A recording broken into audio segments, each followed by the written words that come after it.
by.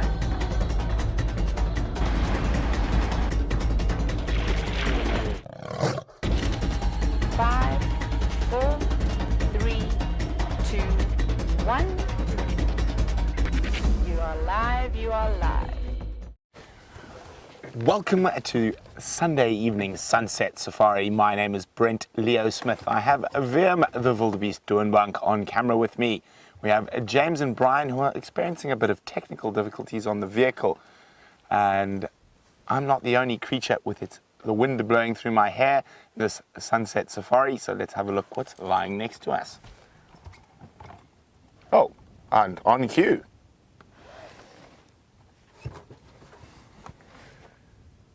And in final control, we have Kirsten, Geraldine, and here we have one of the Birmingham boys lying on Impala Plains, giving himself a good lick. And it looks like we arrived at the perfect time, because he's on the move. And as I said, you can see the wind blowing through his mane. Don't think it's quite as impressive as my mane, but we'll see. No, he's just decided to flop down somewhere else. Let's just move around.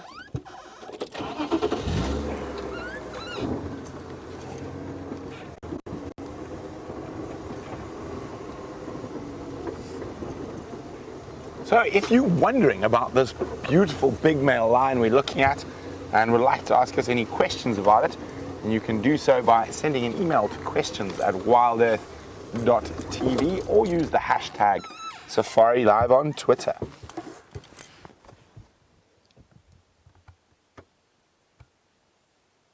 Nice cool day.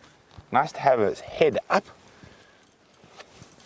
And also, I do encourage you to grab some photographs, some screenshots of this big boy. Oh, he's flopped down now.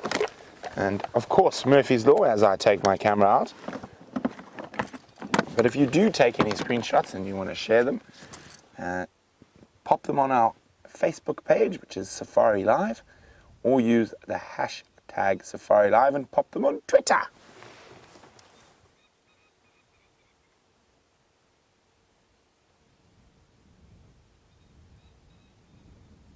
And we were quite lucky he actually moved. Normally at this time of the day, lions are very flat cats, as he is doing right now. And you can see his tail flicking and his ears flicking, and he's also moving quite a bit. There are quite a few biting flies about that are giving him a bit of a hard time at the moment. Those biting flies are called stable flies. So, of course, they got that name because they normally harass domestic animals around human habitation. But in this case, at the moment, they're harassing a big male lion. He could chase off most problems, but a tiny little fly sucking on his blood is just that too small. And it's quite funny when you see them get very upset with him, start growling at a fly. There you can see them flicking around on his belly.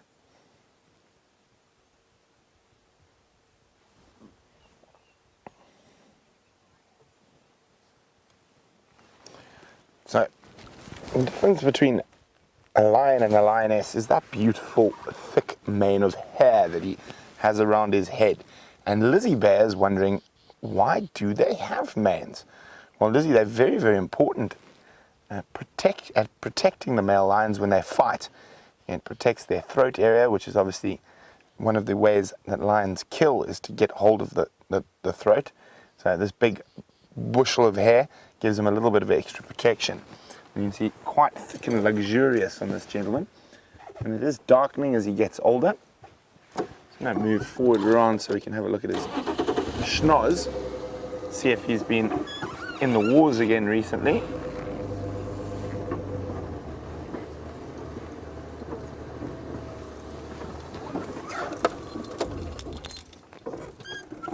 And as you can see, he takes almost zero notice of us on the vehicles. Eyes are closed again and fast asleep. So it's always very easy to tell the difference between a captive lion or lion that's not in the wild and a wild male lion or lioness for that matter. Firstly, physically they're generally a lot more fit, so they're not obese. But captive lions lack a lot of scarring, and you can see lots of scarring there from all the different scraps he's had. They do have an incredibly quick recovery rate from injuries. And then you see all those stable flies again. Now, in some cases people say you can age a lion by his nose. And if it's a pink-nosed lion, it's under a certain age. Unfortunately, that's not a really great way to do it. You can see he's still got a bit of pink in his nose, and he's definitely an adult. And normally it said young lions have pink noses, old lions have dark noses. But I've seen a lion that I know to be 9 years old having a pink nose. So very much not a young lion. And I've seen lions that I know are 4 or 5 years old having black noses. So these guys are about 5.5 years old now. Really in their prime. He's part of a coalition of 4. Now originally there were 5. One of the coalition members died from a wound he suffered from a buffalo, an internal wound. But this is a beautiful big boy. Now it's not uncommon to find coalition members apart from each other. To patrol and protect their territory, they will often split, and also when they're after mating rights with the ladies, they don't want too much competition around. And they will fight fiercely amongst each other for those mating rights. And in terms of hierarchy in the coalition, it's sort of an ever-shifting thing. You never quite know who's the dominant male unless you spend every waking hour with them. And that dominance can change quite regularly. One of the lions might have a little wound, it makes them a bit slower. Then the lion that was last week subordinate will be the dominant. So it's a constant shifting, lots of ebb and flow.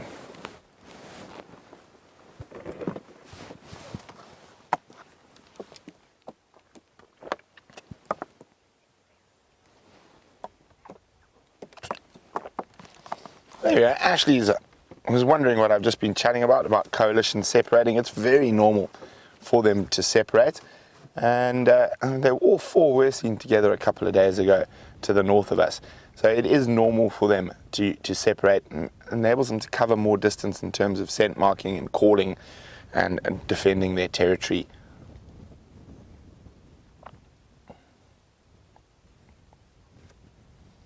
Incredibly powerful animal.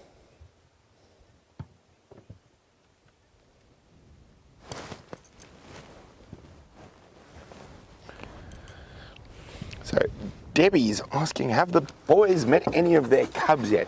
Well, Debbie, not that I'm aware of. I think they might have been with the Styx cubs occasionally.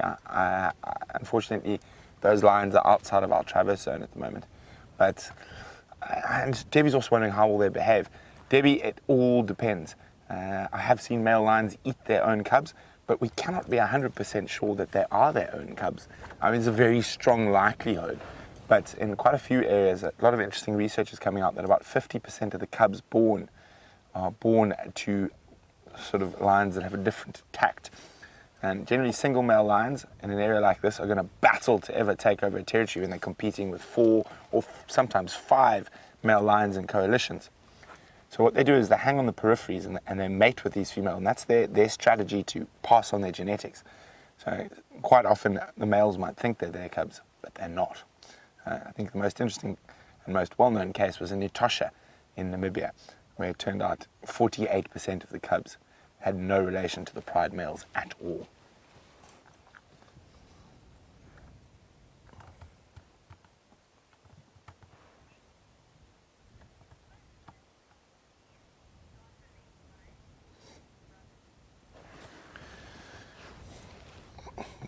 So in this case, as far as I'm aware, the Birmingham boys are related, and they might be cousins and brothers from a single pride. Jesse's wondering if in any cases can coalition males be unrelated. Very much so, Jesse, and quite a few lion coalitions are made up of unrelated, or maybe 2 related, 1 unrelated.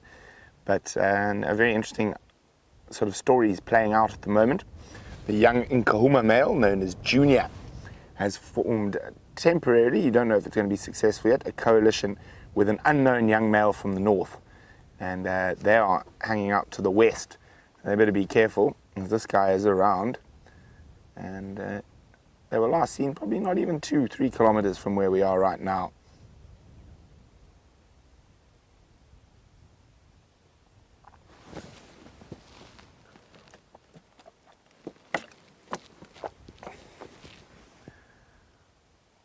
But I think Mr. Birmingham here is not going to be doing too much moving. Oh, big sigh. So why don't you guys let me know, should we stay with him a bit longer, or should we go see what else we can find in this African winter wonderland? And if you want to stay, let me know by hashtagging Safari Live on Twitter. Also, if you want to go, hashtag Safari Live on Twitter, or pop an email through to questions@wildearth.tv. Now, before we decide whether we're going to stay or go, you can see that very distinct black tip to the lion's tail. Now, also behind their ears will also be black. Now, this is a following mechanism. Just remember, the big cats see in sort of greys and blacks and whites. So anything that's a single solid color always sticks out better. Now, with females, the cubs will follow those tails through the long grass or through the bush. But also there's some very new, interesting studies happening with visual communication in cooperative hunters, and lions being cooperative hunters. And I am a huge believer in that, having watched many, many lion hunts over my years in the bush, that they take visual cues. And I think, well, the ears and the tail, two very important parts in those visual cues when they are hunting. So very interesting studies going on at the moment with cooperative hunting in these big cats.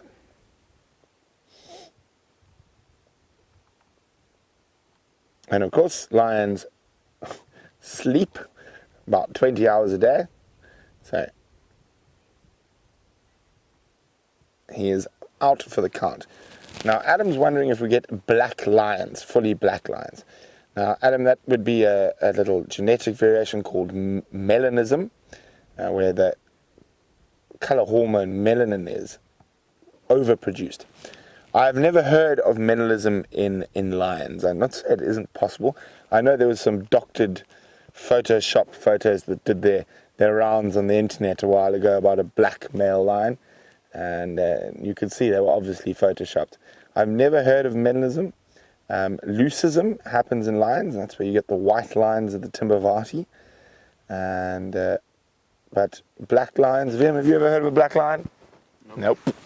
So melanism is slightly more common in leopards, and in saying that, it makes a bit more sense. They do have more melanin in their skin because of their rosettes and that, so you might find that's something that happens with those cats. And I've heard of it in jaguars. I haven't heard it in cheetahs. There are some forms of melanistic genetic mutations called king cheetahs, but that's not full melanism. It's an extension of that melanin gene, but nothing completely 100% black in lions and cheetahs as far as I know. Leopards and jaguars, yes. And lions seem to be far more prone to leucism, which is a lack of that melanin color.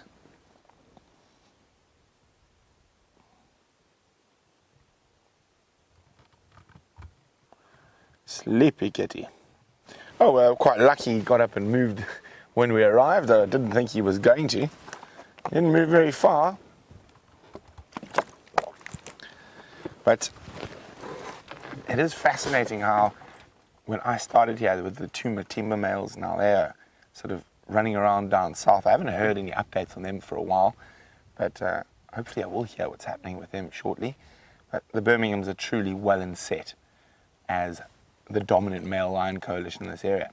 Now, a lot of people think Birmingham, that's a strange name for a group of male lions in Africa, a city in England.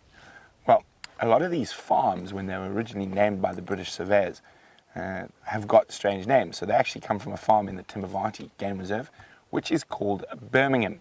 The original name of this farm is Gowrie. You've got Lisbon down in the south. You've got Ravenscourt, Castleton, and all these wonderful names. That's from the surveyors. So that's where the Birmingham Boy Coalition name comes from. And Birmingham itself, sorry, I thought I saw something in there. It was dust, and I thought, oh, big herd of buffalo. Then I realized we're not too far from one of the main access roads into the Sabi Sands, and what VM spotted for you there is a crowned lapwing. We saw a tiny little baby on Sandy Patch on yesterday's sunset safari.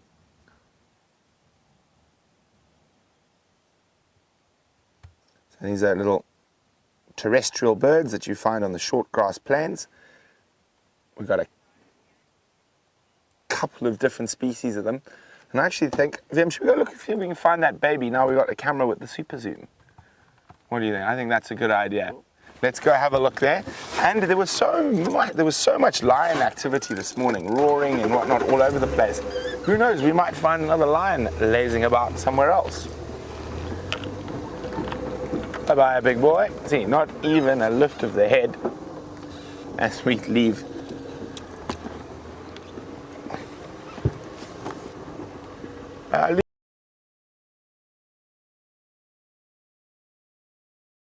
On Impala Plains, close to the little 2-track that takes you through to Triple M, space for 3.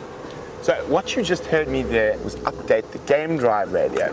Now it's a very important tool when you're on safari, and it helps us communicate with all the other guides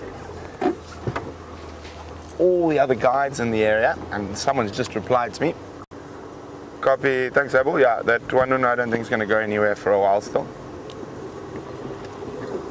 So, 1 second, sorry. Lutumfo. So, there we go. I'm chatting to Abel. He's from up north in Buffelshoek. So, if he finds something, he'll call it on the radio. And if we decide we want to go there, we can get there. Now, the same would happen with leopards, elephants. So you don't normally call in things like impala and zebra unless someone says, please guys, I'm really looking for an impala. That never happens. It's normally giraffe that people are really looking for. And then you'll say, oh, there's a giraffe at Sandy Patch. But we are heading towards Sandy Patch. And also this little stretch through here as we come around into the open is where we've been seeing that wonderful little pair of side-striped jackal that have seemed to set up a little territory in this area, which is quite exciting. We haven't had a pair permanently on Djuma for a while.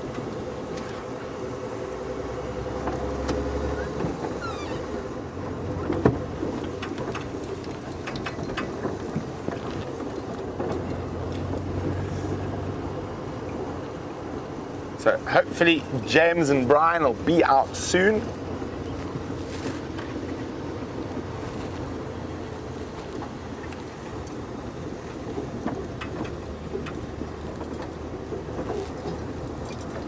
So, congratulations, Tim, in Kansas City.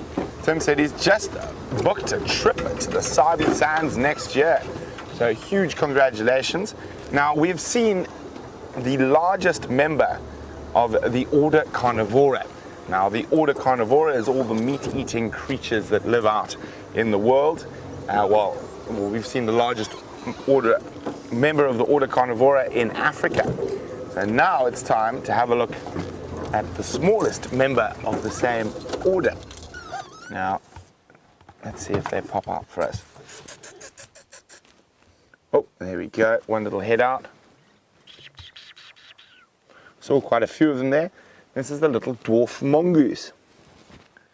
Here he comes. Hello, little fella. Incredibly cute little creatures.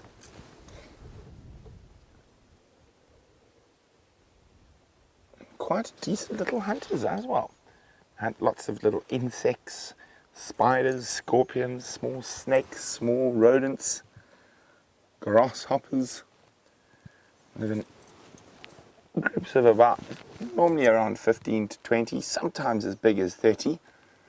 This little group here is quite a nice big one. There's normally about 15 or 20 in this little business of mongoose, and that's the original collective noun. The original colonial collective noun for mongoose is a business of mongoose. Now, normally I'm waiting for, there should be a couple more pop their heads up any second now. I see another one around the back, is it? Yes. There we go. There's another one popping up and down again.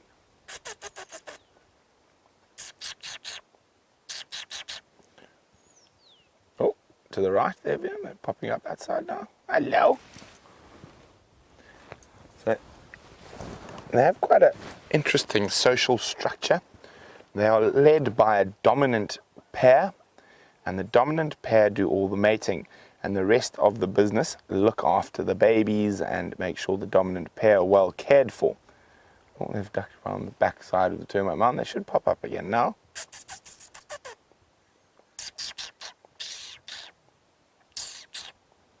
And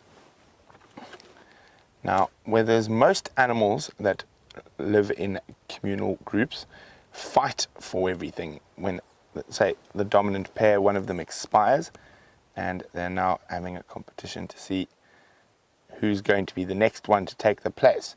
And dwarf mongoose have the complete opposite.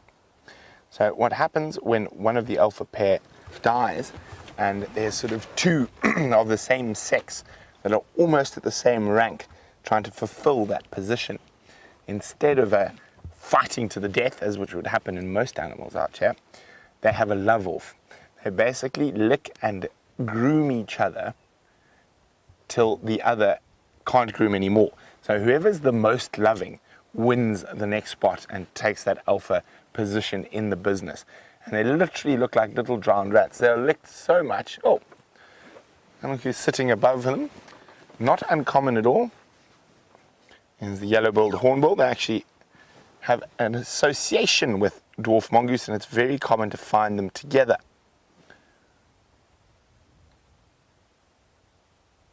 Now, the dwarf mongoose helps flush different insects that the hornbill might feed off, and in turn, the hornbill provides a bit of eye in the sky support. So if the hornbill gets a fright or alarms at anything, the dwarf mongoose will react quite clearly. And you see this hornbill is doing a bit of preening, making sure its feathers are in the right spot.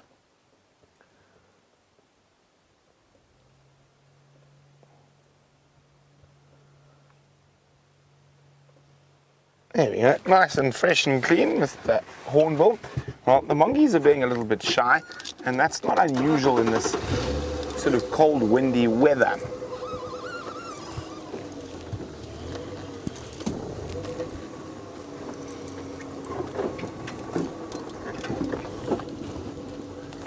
Okay, let's keep going. Let's let the mongoose carry on their foraging. Now, we get a few other species of mongoose here. And James Richard is wondering which is the most adaptable of the mongoose species. It will be the slender mongoose.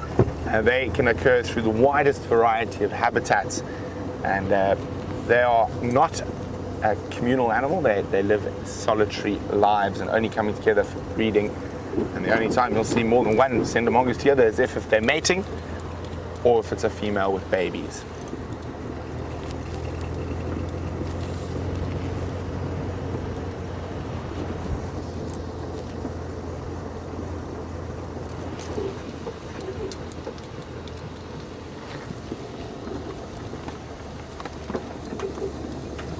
Oh, there we go, some impala.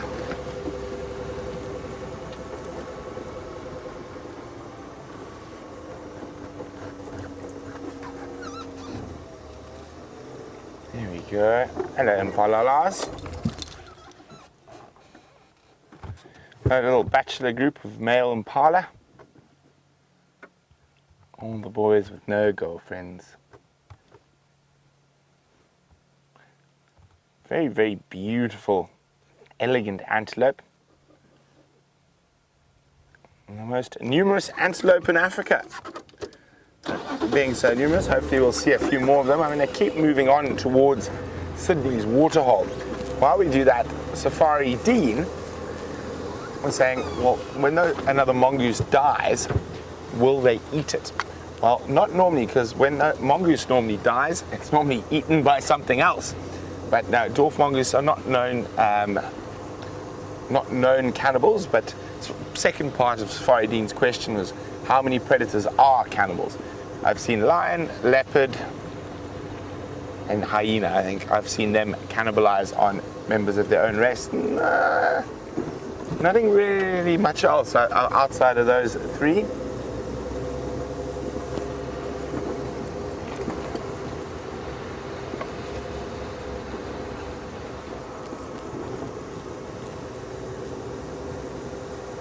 Okay, so keep our eyes open for the jackal in this area.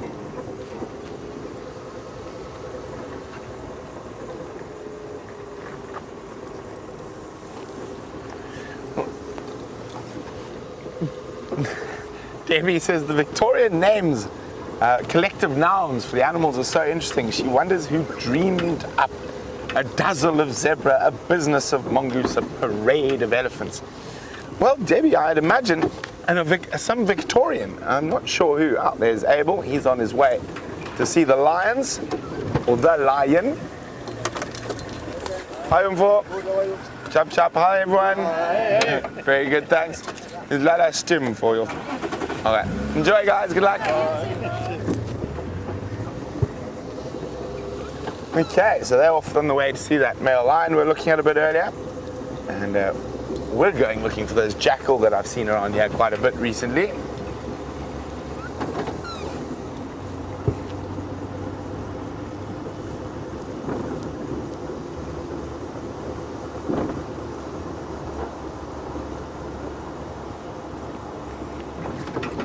So the African night is full of different sounds, and Anne's wondering how many do we hear through the night.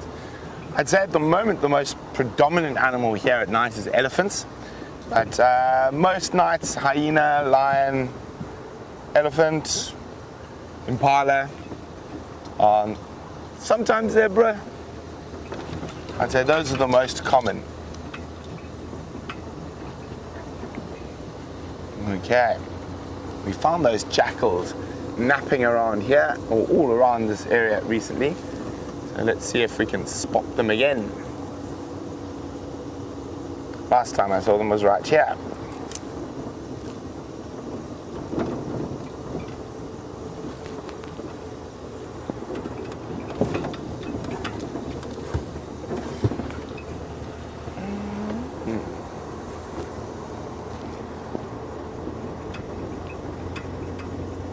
Oh, no sign of them just yet.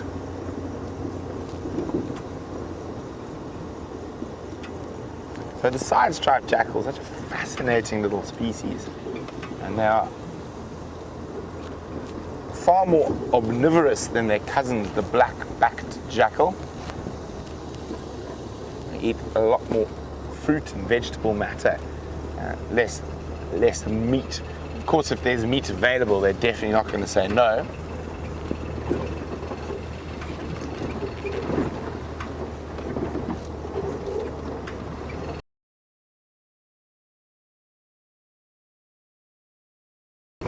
Ah, there they are. Oh, there's one, and where there's one, there's normally another. Okay, I'm just trying to see if I can spot the other one. So they live in pairs, and they will give birth to young that are normally in a den under the ground. There we go.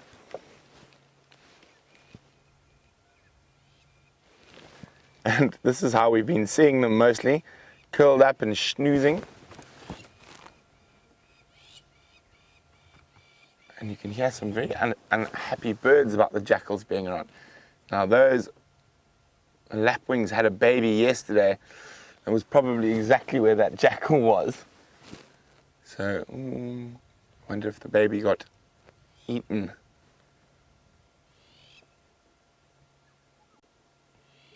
So the other one will be sleeping around quite close by as well. Just can't spot it yet. They're very difficult to sex when they're sleeping like that. But they are very, very cute. And I'm very happy we've got some who've decided to spend a bit more time on Juma.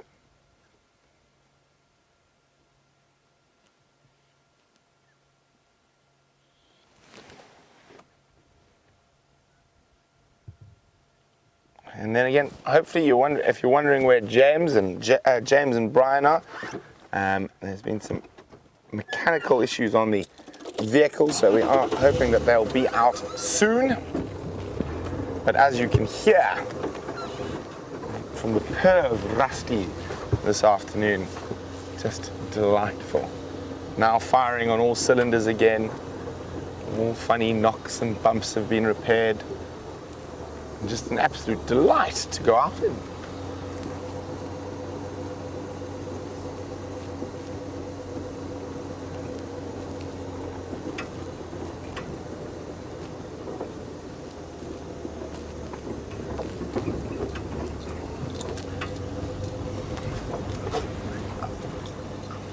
So there are lots of different insects out in Africa, and obviously probably the most well-known one is the mosquito.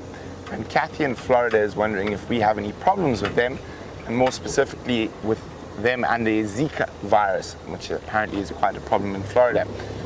The buzzing around your head at night, or specifically when you're sitting on the vehicles in a stationary sighting at night, the mosquitoes can get quite bad, but nothing too bad here.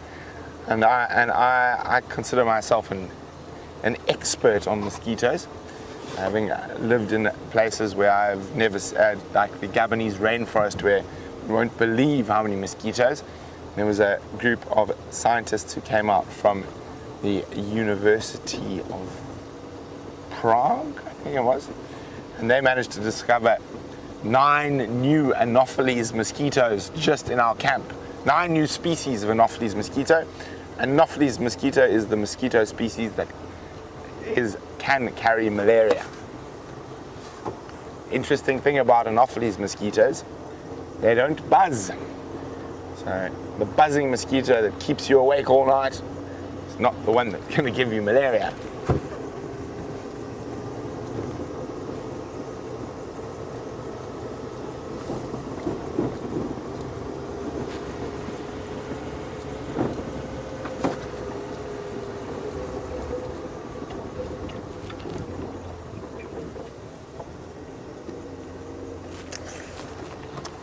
Well, we all have places that we really want to visit one day, and one of mine is Madagascar. And Deborah in Ohio was asking, have I been? I haven't, unfortunately, but it is on my bucket list and something I hope to do in the next little while. And she's also wondering what animals will be there. Well, animals I can answer a little bit better. Lemurs are what most people know, but they've also got some very interesting other little primates, eyes, and then a very interesting sort of carnivore called a fossa. There's not very big creatures. And the man to ask about Madagascar in our crew is Jandre, who's actually filmed there twice. He knows a bit more about Madagascar than the rest of us. But incredible birding, great fishing offshore. Definitely a spot that's high up on my list of places to go.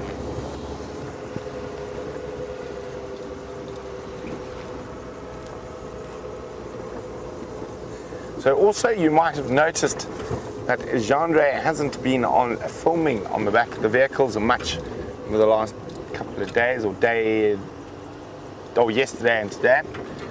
Jandre happened to stand on an old rusty nail that went right through his shoe and into his foot. So he is at the moment unable to walk, and he has seen a doctor, so hopefully he will be right as rain shortly.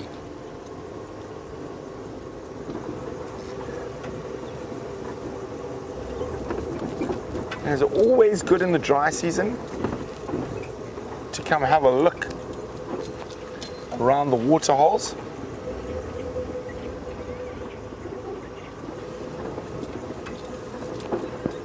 You never know what might be around.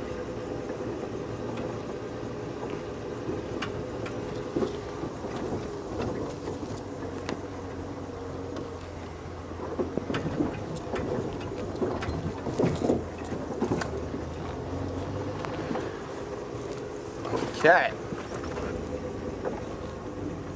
Only a male waterbuck in the distance. And it always pays to just have a quick look.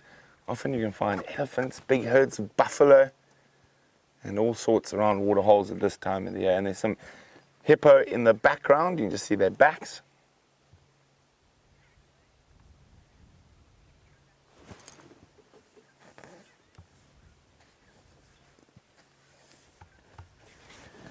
Okay, so we're going to head east from here, and while we do that, chatting about biting insects or insects that harass animals.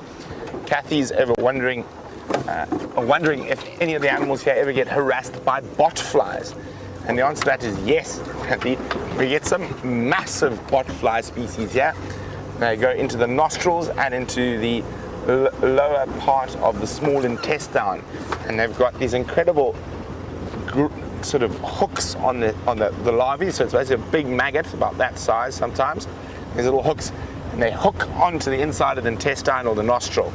So I really recommend once you Google botfly larvae and have a look. Incredible evolutionary adaptation that the botfly larvae have to be able to actually live inside a host, and they can get very irritating. And there's even botfly that sometimes get inside the ear of certain animals. I've seen it in impala. It affects their balance, and they just walk around in circles constantly. It's a very strange thing to see. I actually saw recently when I was at home.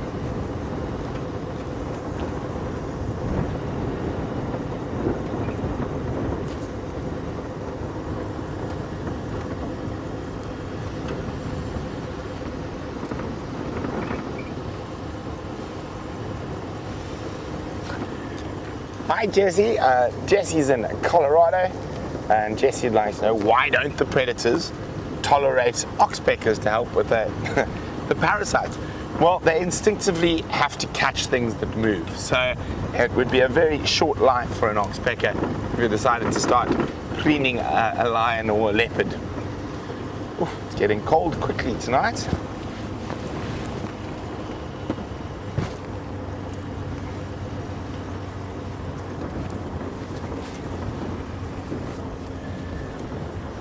Christine is noticing the clouds. Yeah, it looks like there's a cold front coming from the Mozambican coast, so from the Indian Ocean. It's making life a little bit unpleasant for us people who don't like the cold. Well, myself and I think Brian Joubert in particular, we seem to be the weakest of the team when it comes to cold.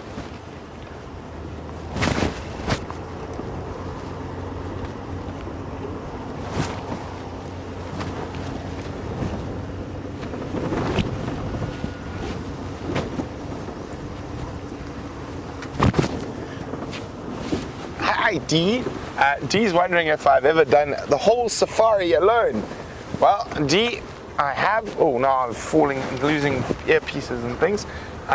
We have. So, Dee, to give you a little idea, when I started in February last year, we used to do most of the safaris alone. So, what we used to do was, I think we only used to put out 2 vehicles on the weekends. It was Friday, Saturday, Sunday. We used to have 2 vehicles, and for the rest of the week, Monday, Tuesday, Wednesday, Thursday, it was 1 vehicle out at a time. But also you got to remember how VM's also been around a while here. So I think when I started there were 4 of us in camp. That was it. And there could even when I actually started there were 3 of us in camp. It was Brian, Andrew, Mark and myself, and rotating. So often we used to do 3-hour safaris by ourselves. But I mean, if we look how the team has grown and the amazing stuff we're doing and trying at the moment, it probably wouldn't be possible. And I mean, now we've got 3 presenters on the ground. We are hopefully going to have a few more. We've got 4 cameramen, hopefully also looking for some more cameramen. And how many in FC now? 4, 5. In final control. 3 tech team. So yeah, it's changed a little bit, but really exciting. And of course, the reason we don't normally do these 3 hours by yourself is to try and create as much content for you guys. So when we got 2 vehicles out, we got twice the chance of finding stuff.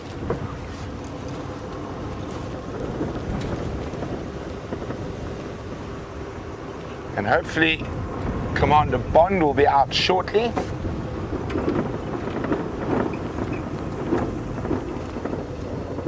Oh dear. Do you still have comms, Vam? They just suddenly, in the middle of that sentence, stopped. Just hang on a second, sorry guys. I think this earpiece decided to die. No. Ah. This is fun. Right, let's just make sure it's the earpiece and not something else. Sorry about this.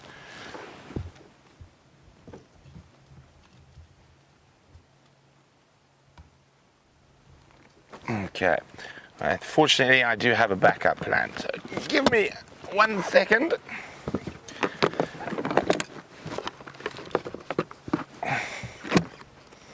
See, out in the bush and live, you can't plan for these sorts of things. They just happen. So normally we do have backup plans. Oh, that's not a very good backup there. That seems to be missing pieces. But I do have more. Okay, let's have a look which one that is. Just grab that piece next to the monitor, behind the monitor. Is there an earpiece? Is it oh, there we go. Oh, how's that? There's an earpiece there. Well, now we'll find out whether it is the earpiece or the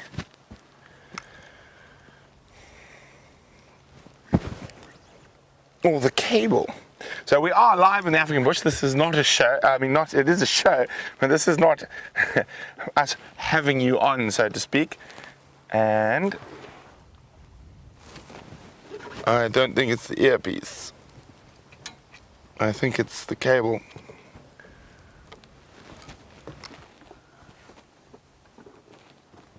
There we go. Hang on. Do you want to just pop that in, see if into your earpiece, see if that makes the difference? Sorry about this, but while we do that, I'm going to try and fix our backup plan here.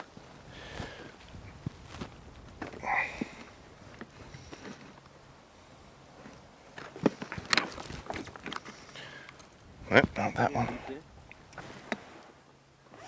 Earpiece working. Negative. So that earpiece not working. Try that one. Okay. So 1 second, I should have communications again. It's working. That one's working. So then it's not my earpiece.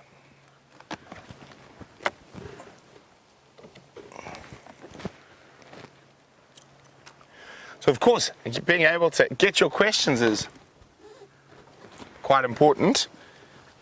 Let's just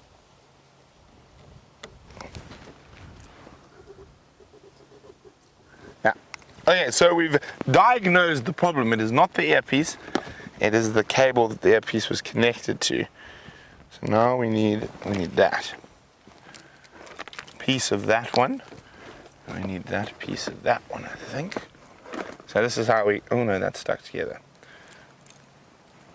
Let's try that piece. So we're going to make a plan now.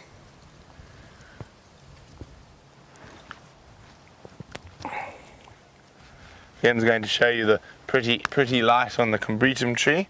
The wind. And the wind, yes. While I try to sort out a handheld radio. Oh no.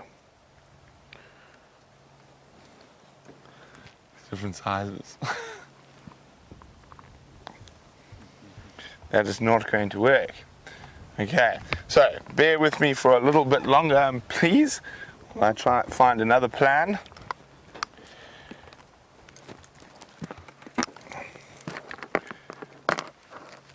So I need to find a piece that goes into that.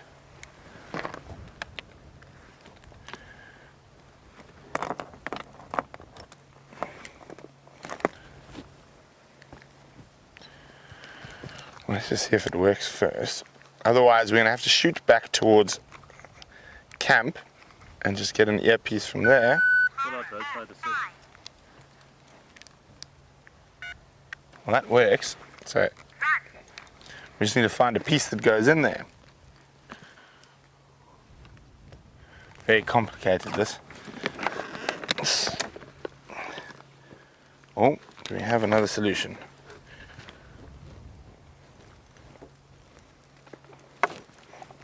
I think we may. I think we're back in business.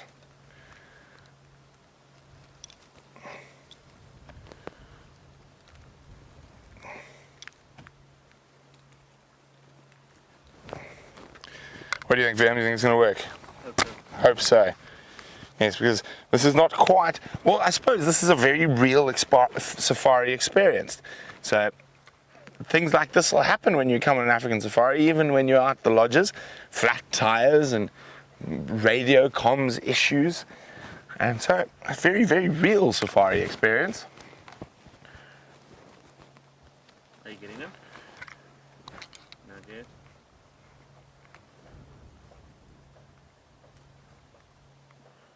And we all should be on channel 2. Okay, let's have a look.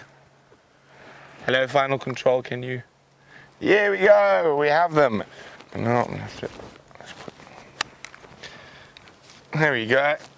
So, that's what happens sometimes. You got to just fix through it.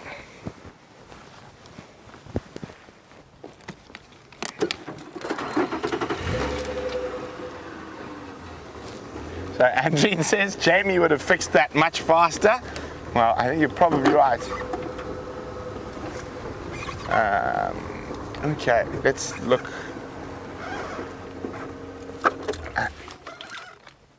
I thought I heard something there. And I was hoping, was it an Impala alarm call?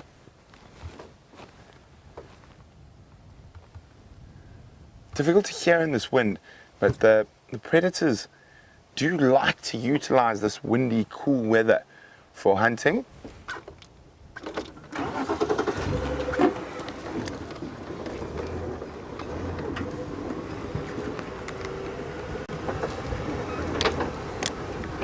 So we're going to head east towards the Buffalo's Hook waterhole.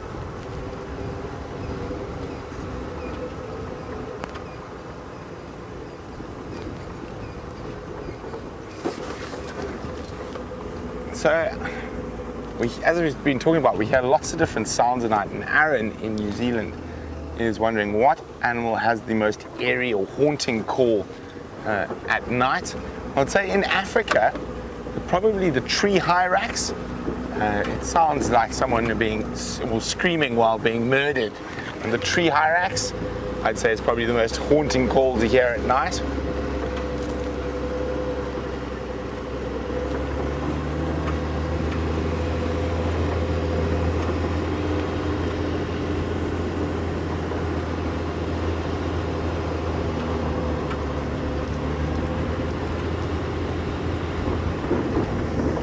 So I haven't heard an ETA for James yet, but as soon as I know a little bit more, I'll let you know.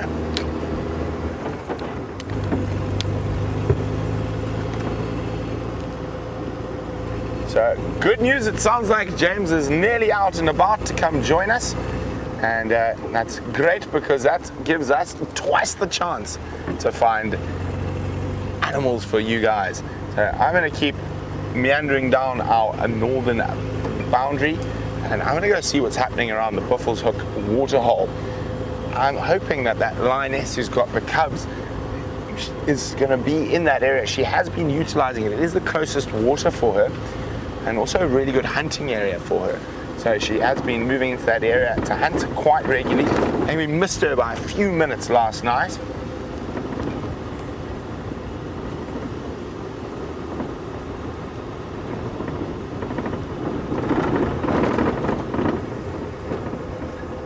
That strange weather, and I'm hoping that it stays away, but there's some clouds up ahead there on the horizon, look a little heavy.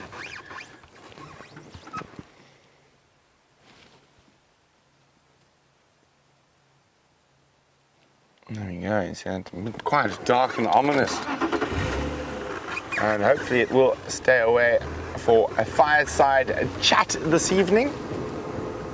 And we will be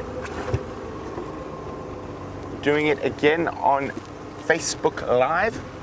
And I know some of you experienced some difficulties with it last weekend. But hopefully we've managed to fix the glitches during the week. And so at 5:45 this evening, we will be doing a fireside chat, and it'll be with Jamie, James, and myself. Weather depending, of course, as long as the rain stays away. But don't fear, if it does rain, we'll just do it tomorrow.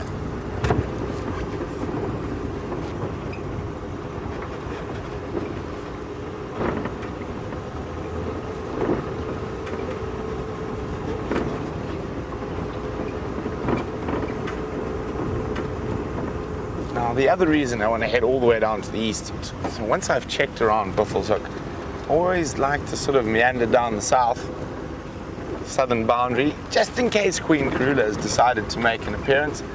For those of you who are not sure who Queen Karula is, you must be new to Safari Live, but that's not a problem. She's the dominant female leopard that we get in our area.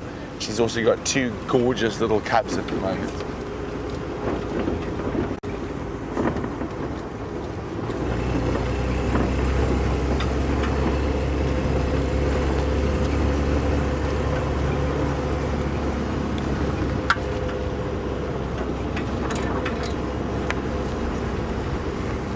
So Jesse's wondering which of the pans on Djuma has the most water now. Jesse, it's Buffelshoek waterhole where we're on our way to now, and I don't even think that might last the year. So I think after that it's going to be obviously the Gallagher and Djuma pans, and those are pumped, but those will hold water throughout the year. But at the moment, I think apart from the little natural seeps, a treehouse dam, the only dam or pan holding water is Buffelshoek.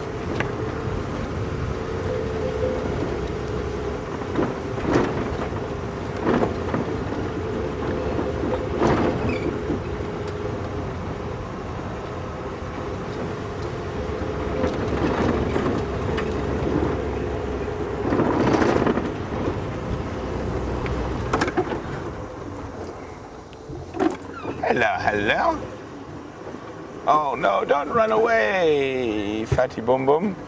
There's a very fat warthog who is sleeping on the ground there, but unfortunately he's done a disappearing act. Big male warthog.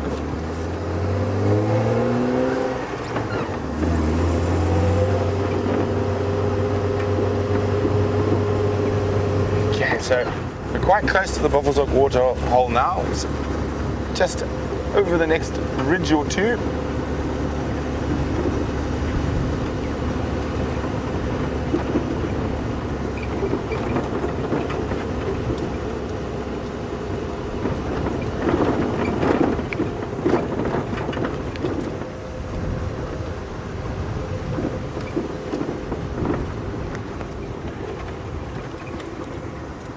So Kathy's wondering, has anyone caught a glimpse of Sindile yet? Unfortunately not, Kathy. You can see from the map that was shared about his current movement not so long ago. He's quite far away from us. He's in a property called Ottawa, which is to the southwest of us and very far from any of our traverse areas. So no one has caught a glimpse of him yet.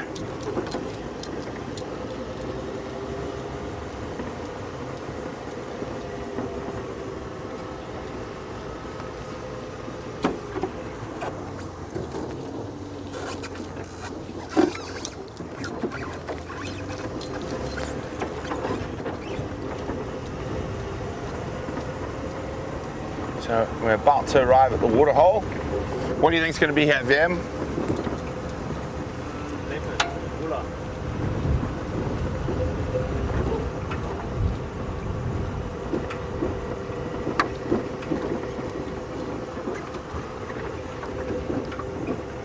So VM always thinks there's a leopard everywhere,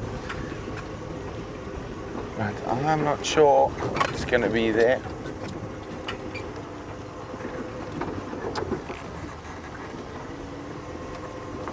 Okay, I think there's not even a hippocrocodile here today.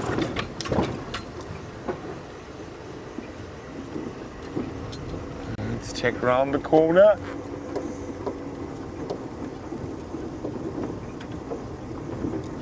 What do we got? Just double check, always make sure, but I unfortunately think there's nothing at the Buffalo's Hook waterhole on this cool, windy sunset safari.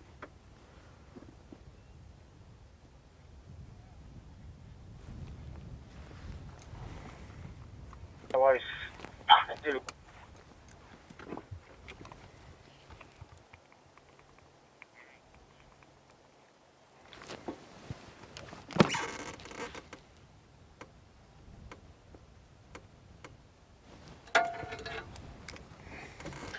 VM's having a look at the big torchwood or Balanites tree on the edge of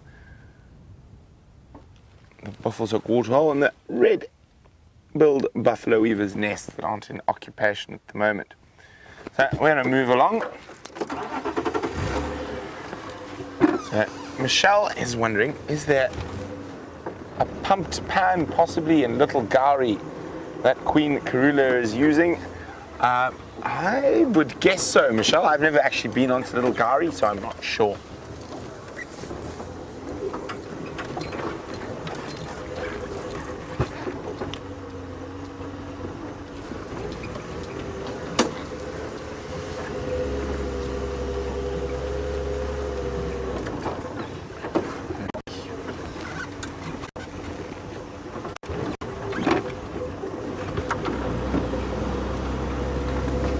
Okay, so I'm going to head now up towards our eastern edge of the Traverse area and have a quick look along our boundary with Torchwood.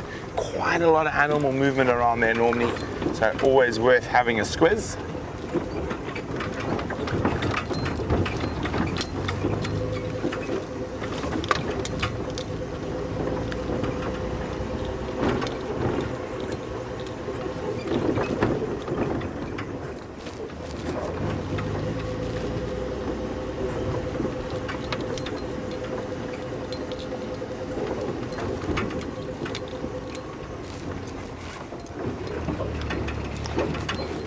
Now this is also the area we see one of my favorite leopards, Gajima, very skittish and relaxed male leopard, and he holds territory in this area. So I always like to have a little look around here. And VM was with me when we managed to get those incredible visuals of him up in a tree at night, but it took some really hard habituation work to get him nice and relaxed.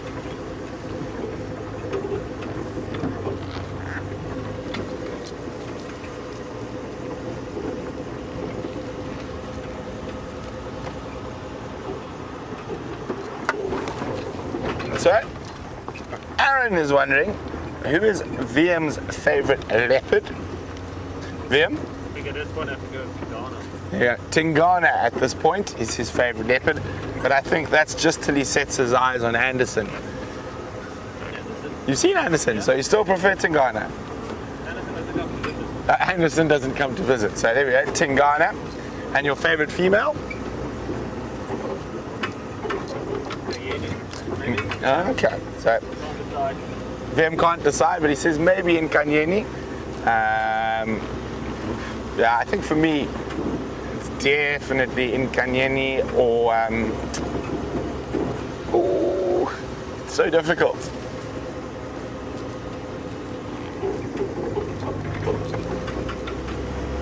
Tsakani, maybe Tsakani might be my favorite female, but we haven't seen her again for a while. But I think my favorite male is Gajima. But I haven't seen Shivambalan yet.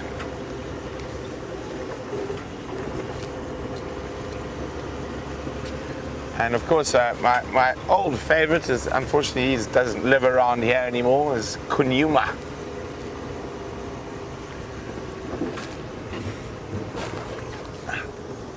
Oh, Now we've lost an aerial. Hang on a sec. Well, Laura's wondering, have Shadow and her cub been seen? I've had tracks of them, but they haven't been seen in quite a while, Laura. But I did have tracks of both Shadow and her cub not too long ago. So she's around, but being very scarce, behaving like a shadow.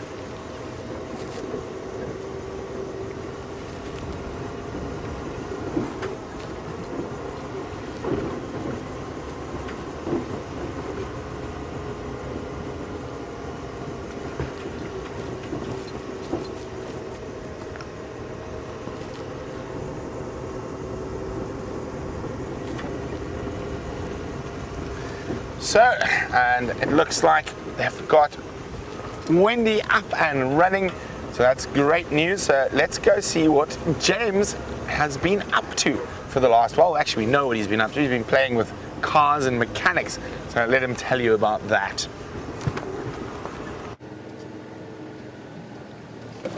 Oh, good afternoon, everybody. Just having an afternoon Sunday ziz, you know how it goes. I mercifully have not been playing with the car. Mercifully, I say, because, of course, my knowledge of vehicles is about as good as my knowledge of the psyche of the female. In other words, negligible in the extreme. I wouldn't go anywhere near the engine of this car, but two very clever Zimbabwean fellows have fixed the thing up, and everything is now fine. Now, our plan for the afternoon, I must just apologise for our lateness, but Wendy now is purring like a very satisfied cheetah after a, well, maybe a three-legged cheetah after a very good meal. Our plan today is to go around. There were some lions calling from around this area this morning. No one checked around here. This is the Gallagher Pan just down here. So we're going to just head down here and have a look. Then I'm going to go towards the north, towards Sydney's Dam, towards the old hyena dens. I'm going to check all of the ones that we know of, see if there isn't any activity at them. If there isn't, I think what we're going to do is probably set Herbert to the task of finding the new den.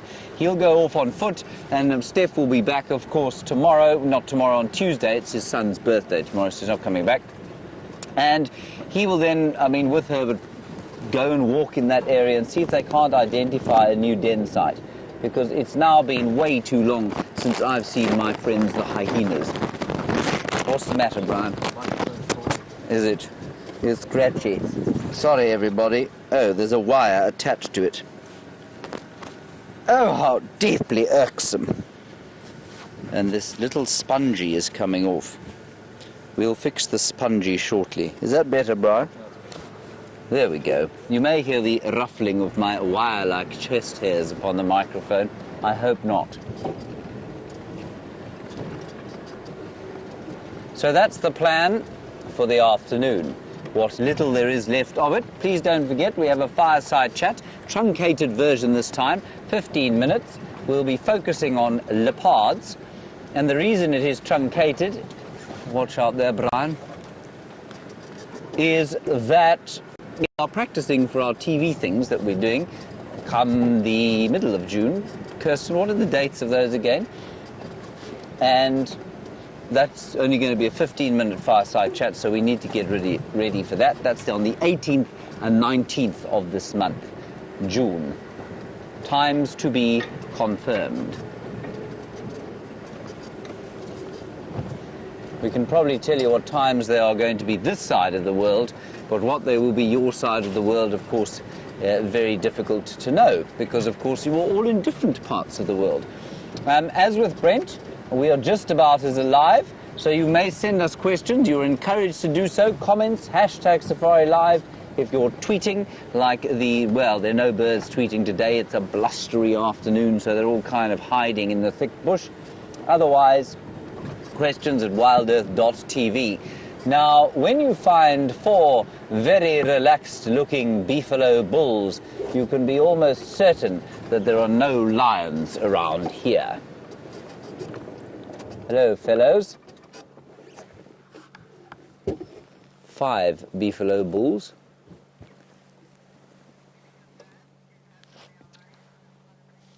And you did, I know, have a male lion on Impala Plains. That was the same one we found this morning. And we heard another lion calling around here sometime. So we'll just do a little drive around here onto Mvubu Road and check the Mvubu Road hyena den once we've observed these buffalo for a sufficient time.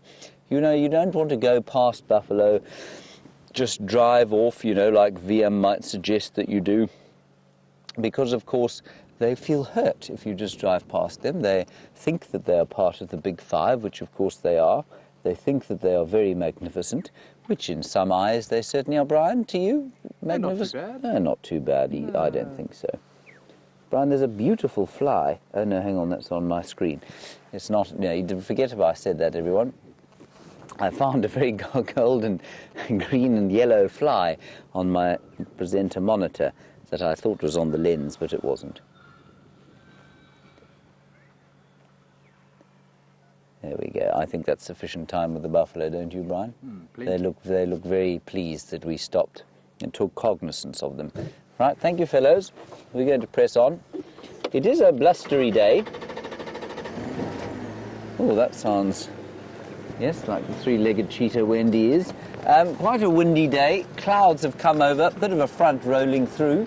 So it's always kind of, one doesn't like to say oppressive, but when you're so used to the bright, big blue sky filled with sun, it's always slightly unnerving almost to have this sort of grey cloud scudding overhead.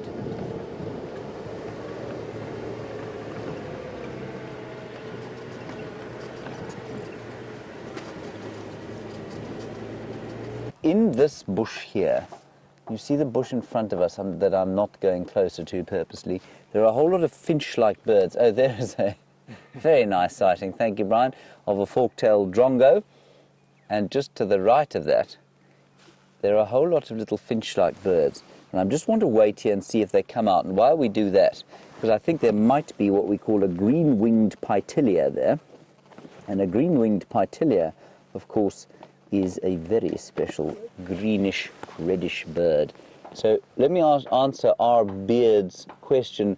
Have we ever compared what we do to a military reconnaissance operation? Our Beard, I haven't personally. I guess there are some parallels. The parallels would be in tracking, I suppose. So you've got trackers in an army that go ahead and would possibly try and find out, you know, special forces where they'd find out where the enemy was lying, so that you could bring in the infantry. I suppose there'd be something of that nature. But otherwise, I have met many guides, of course, who think that they are military men because they've done a one-week course in shooting a high-caliber hunting rifle, and so they think of themselves as sort of expert snipers. And then they carry enormous knives, as I've mentioned before, and their belts are full of all kinds of different weaponry. But no, I'm afraid we're not soldiers at all. And any guide who thinks he is a soldier and was to go into battle would probably find himself quivering under a bush very soon. Brian, would you be quivering under a bush? I think I'd be quivering under a bush with bullets flying over the top of my head. Yes.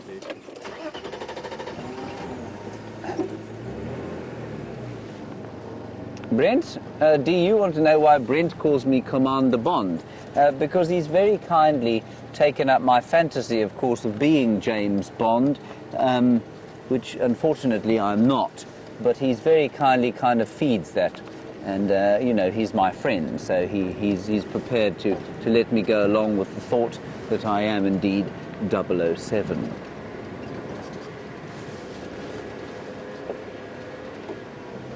I don't see any lions or lion tracks through here. I'm afraid the green-winged pytilia failed to make any kind of emergence. I will show you a picture of him shortly, though.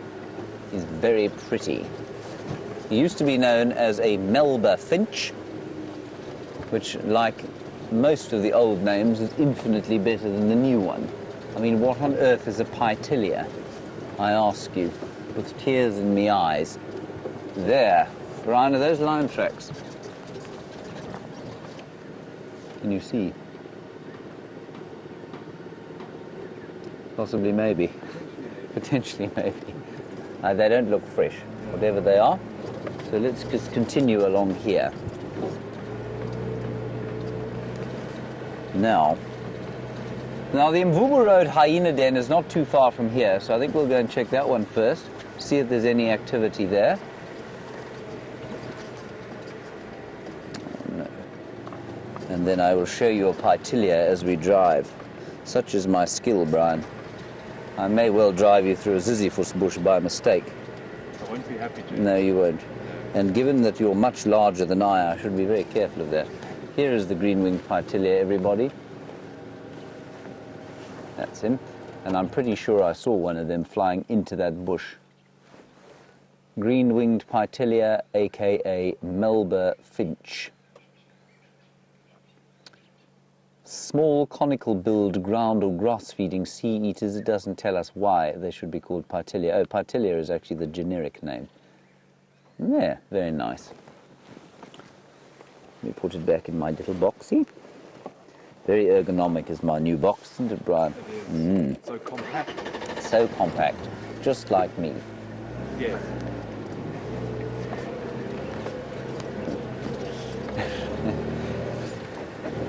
I get a feeling that this is going to be a quiet drive on account of the fact that the weather is not very good. But sometimes we are surprised.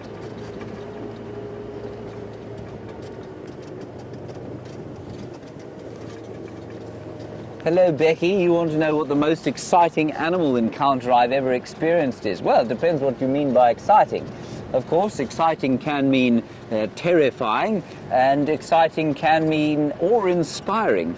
I guess the most terrifying sighting I've ever had was of an angry girlfriend once. She had the character of a honey badger, and she used to terrify the wits out of me on many occasions. In terms of awe-inspiring, certainly while I've been at Safari Live, my most awe-inspiring and savage experience was with a hyena that was set upon by the wild dogs. An unbelievable sighting where this hyena and her clan had stolen a baby kudu from the wild dogs that had just killed it, and one of them got isolated, the hyenas I mean, and the wild dogs, of course, which are much smaller than the hyenas, managed to isolate this female, and they attacked her, and they bit at her bottom, and she, of course, when a hyena is attacked, or any predator, they'll put their backside on the ground, and they'll swing around, they'll swivel very quickly in order to get their snapping, vicious jaws at the potential threat. And so as one dog would nip in at the backside, she'd flick around and snap, and then another dog would come in and grab her on the backside, and I thought the hyena was going to die. And then she eventually, very cleverly, backed herself into a bush, a bit like this one, on our right-hand side. So she stuck her backside into a bush like that, so that the dogs couldn't get at her backside, and then they didn't really want a great deal to do with her business end, and eventually she got away, limping very badly, but that was an awe-inspiring and savage attack that left me most impressed. Now, there is a Safari Live story on Facebook which you can go and look at, and you can see the highlights of that sighting. But you know, Becky, it's very difficult to pick because, of course, you have something like that, and then you watch the tender moment of a zebra giving birth. I'd never seen a birth before this year, and that was just an astonishing sighting that I shared with David, and we watched again, awe-inspired, as the zebra mother gave birth at a particularly silly time of the day, but that's what she did. Right, here we are at the Mvubu Road den, so we'll just gently ease our way in here and see what we can find. We also had a wonderful sighting, talking of the wonderful sightings, on that termite mound there. You can still see fresh activity there, and we know that there's a little sounder of warthogs that lives there, and the warthogs skedaddled one night on hearing 3 lionesses of the Nkuhuma Pride coming wandering straight over this den site after they had visited the hyenas. And we think that it was repeated visits by the lions to that den, because this is kind of on a major game path here, all that comes from the Gallagher waterhole. We think it was that activity of the lions that eventually made the hyenas move all the way to Aubrey's Road, where they've basically parked on a game path that leads to Sydney's Dam. I think that Aubrey's Road den is a particularly stupid place to have a den, because it really is on a major thoroughfare for animals moving to and from the waterhole. And as many of you will know, the predators here like to use game paths because they don't like to scratch themselves. The one exception, the one notable exception being cheetah, which tend to walk vertically next to roads. They don't walk on roads in the same way that the other cats do. And I'm just going to watch the ground to see if there are any obvious hyena tracks. I don't see any here. But we had some wonderful, wonderful sightings, especially just before or around Christmas time, of hyenas in this particular den. This, I think, is their second best area. I mean, looks-wise. Not very clever, though, because it is on a major thoroughfare, like I say. Well, this doesn't look very overgrown, I must say. Right, so this is the den site.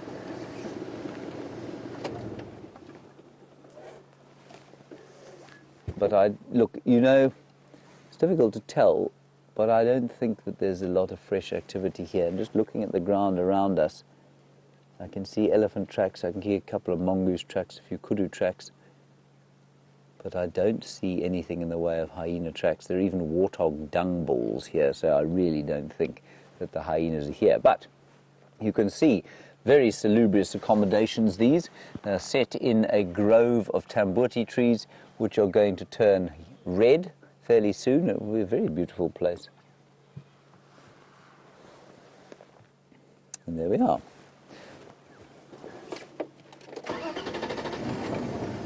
All right, let's carry on. We're going to go round to the north and down Aubrey's Road, at least down Gallagher Shortcut, and we'll check that one. That's a really good den.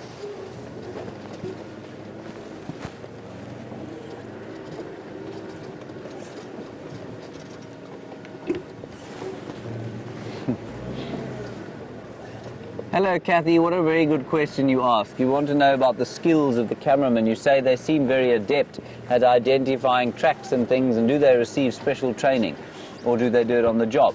It's largely on the job, isn't it, Brian? Yep.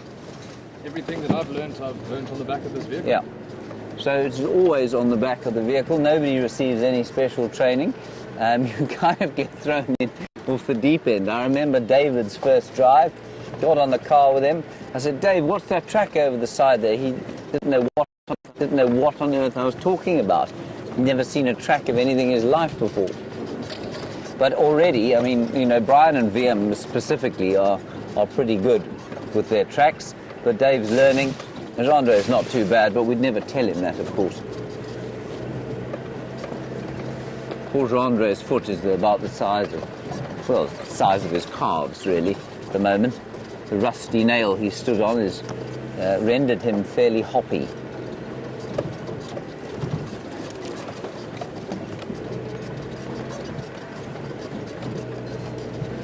So we'll ease our way out of here and then head for the north.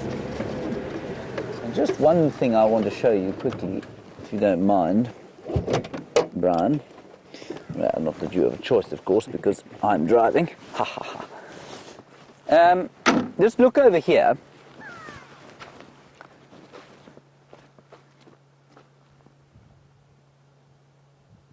Just trying to see if that grey go-away bird is actually shouting at anything. These are the leaves, and this is the tree called the roundleaf teak. And you can see that they occur in quite large numbers here, and so elephants will come around here quite a lot. And they break them down. You can see they do form actual trees at some stage, but they don't form, in some areas where there are no elephants, they will have, and I've told you this before, they will make enormous trees. I suspect that this area that I'm walking around now, just watch this carefully. You see how far I've walked? I think that's one plant. I think this entire rootstock has been eaten again and again and again by elephants, to the extent that it's probably more than a ton of wood, thick, dense wood under the ground that's pushing up these stalks. And I think that is one plant. It could be, probably not 1,000, but it could be hundreds of years old, even though it looks like a scraggly little bush. Because it's been repeatedly broken and broken and broken, I think you'll find that this is one giant plant, over a ton of dense wood lying under the ground there. And here are the leaves. Very few animals eat them normally because they've got a very sort of waxy cuticle on the top. But they are apparently good for eye drops. If you have an eye problem, you can soak them in water and then pour them in your eye, obviously once the concoction has cooled down, and apparently it will soothe your eye. Brian, are your eyes all right? My eyes are fine. Oh, good. All right. We won't take any home then. No. It's No. all right. Okay.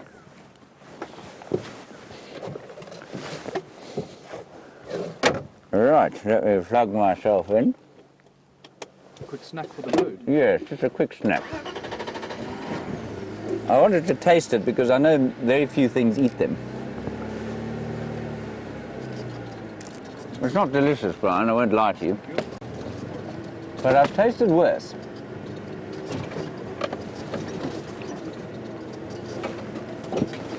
What do you think? Not too bad. Not too bad, hey? It's probably just very toxic and will drop dead in the next few minutes. Ooh, I'm sorry, I'm going to have to get out of the car again. There's a bone on the floor there because there was a hyena den here. And bones I'm going to need for the TV show that we're doing.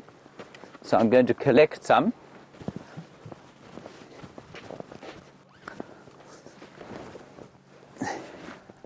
That's a nice one. See? And it's nice because you can see inside it there. And that, of course, is where the marrow is. Extremely rich food that only hyenas in this area are able to get at. I think that's a buffalo leg bone. We'll keep that there. Some lovely noises coming out of the camp there. Some running repairs going on at Vuyatela while the guests are out on drive. And in winter, of course, the sound travels so very far.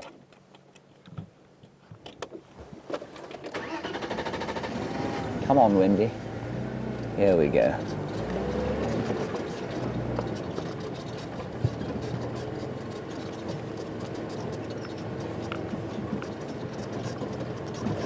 So, James Dungan, I don't know how to answer your question, but it's so fascinating that I'd like you to send through another tweet if you don't mind. You say, are any of the trees here connected underground like the aspen trees are? I don't know. I don't know anything about aspen trees other than I've seen them in Colorado.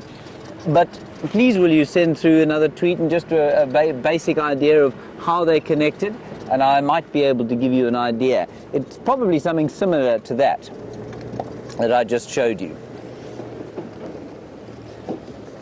It would be lovely to know, so thank you very much for that. If you wouldn't mind just giving us a little bit of an indication further as to what you mean. Aspen trees. Very beautiful they are. I saw a pile of dirt there on the termite mound that looked like a leopard's head. It wasn't, obviously.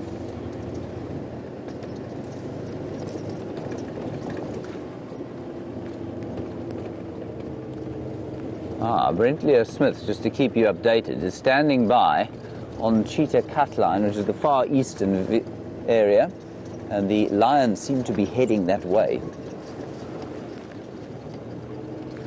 Terry, sorry, there was another radio going in my ear. I think your question's about elephants and whether the weather would have affected them. Would the effect of windy weather have changed the elephant's behavior? Terry, yes, absolutely. Windy behavior will affect the elephant's weather deeply. Windy weather will absolutely affect elephants' behavior because they can't hear as well and they can't smell as well, and so they become more afraid. Now, we were having a discussion the other day, Gendry and I, and maybe Brian can weigh in here with some thoughts, and maybe you can too. Why is it that elephants, despite their vast size, are so nervous what do they have to be nervous of? Why do they chase wild dogs, for example? Why do they chase lions? Yes, a lion can take a small one, but in this area, I mean, the last lion killed, at least elephant killed by lions, I mean, who knows when that was? I think it was a very long time ago. So why they should remain so nervous of predators? Elephants will chase leopards. It doesn't make a huge amount of sense to me. So what we thought was perhaps that it's a throwback to their evolutionary past.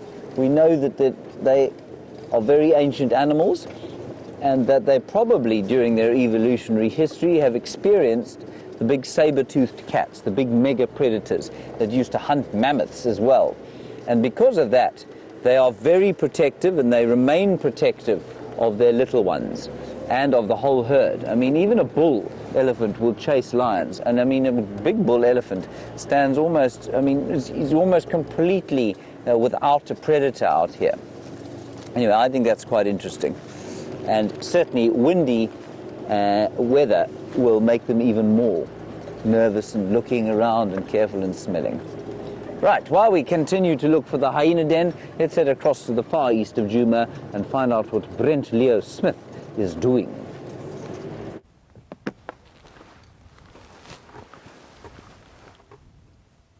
So at the moment we are watching some impala that are showing some of the rut signs, snorting, chasing each other around, but that's not the reason why we're sitting on the corner of our south and eastern boundary. I got a report that there's a female leopard. I'm not sure which one.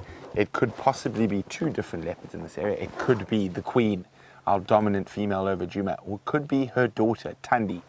And she's about 100 meters due south of us, moving parallel to that road. So what we're doing now is we're playing the patience game. So if we move too far from here, there's a good chance she might cross where we don't see her. So we're just going to sit here. I have been listening to the Eastern Game Drive as well. And unfortunately, since I'm on handheld now, it is open comm, so it is quite noisy. But we are hoping that she's going to cross over quite soon. She's 150 meters. If she is stalking these impala, which she might very well be, it could take her as long as 10 or 15 minutes to get here, but it's definitely worth the wait. Oh, them spotted some other animals. Let me just move the car.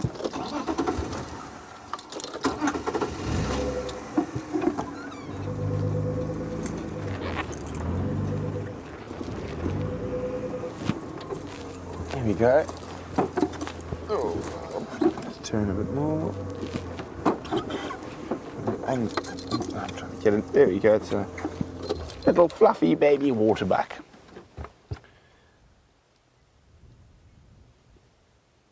Disappearing. I mean, let's just go a little bit further down Cheetah Cut Line, and you can see a few more animals. They all sound like there's an elephant to the south, but they are not inside our traverse zone yet, so definitely worth our while to hang about here for the next 15 or 20 minutes and enjoy some impala, waterbuck, and there's even some kudu.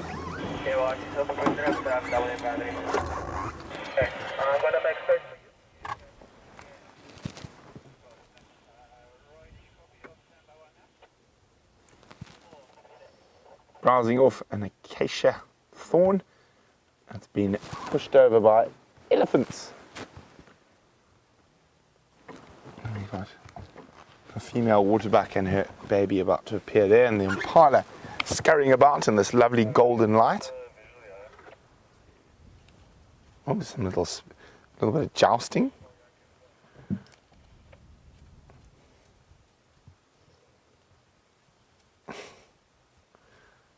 And there's that little fluffy baby. Just too cute for words. A little mini circle on the bottom. Now following Mom's big circle, making sure it doesn't get lost.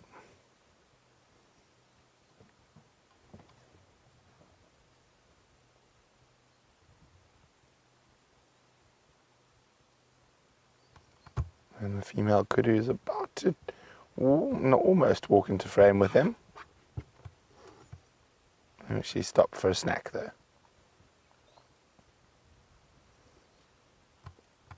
So lots of potential prey species around for whichever leopard is heading up from the south.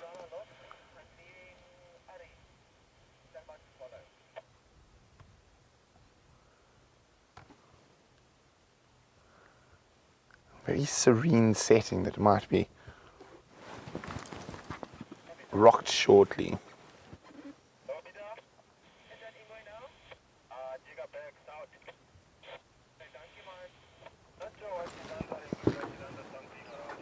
So Gray in Idaho is saying he always carries bear spray in case of a bear charge.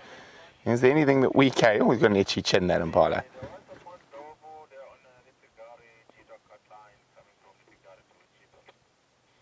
Sorry guys, just listening to the radio there. We don't carry any sort of thing like that. We rely on our wits out here. So bears are a slightly different prospect, of course. Most animals out here we can stop with a well-placed clap or shout. And I don't think that's going to work with a bear.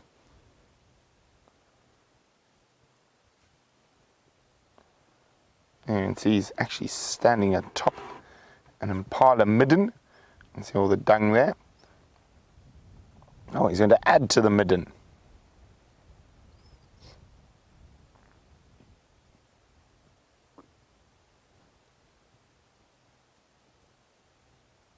So for a female leopard, those young males are definitely within her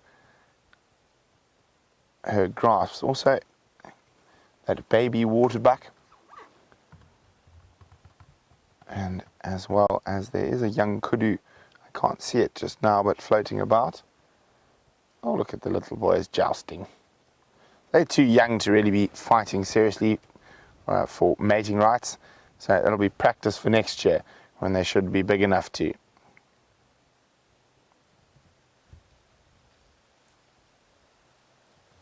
And see, it's quite half-hearted, that jousting. And there's another waterbuck.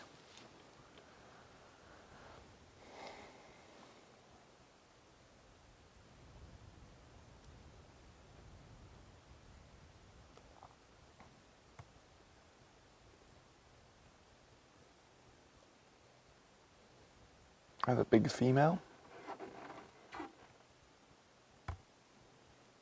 Oh, quite a few waterbuck going to be moving through from the right.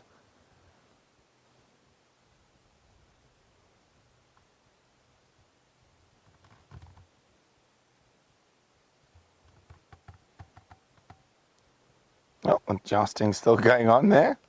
Another waterbuck coming through.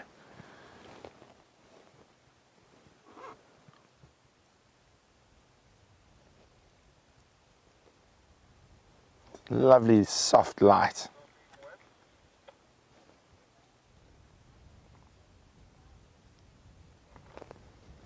Well, Curious One says it's so great to see all these antelope together. It helps to gauge size. Oh, there's a big boy. Now, he's going to chase the little boys.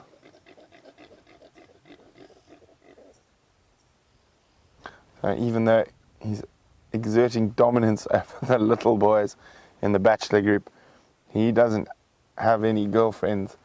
So he's just being a bully.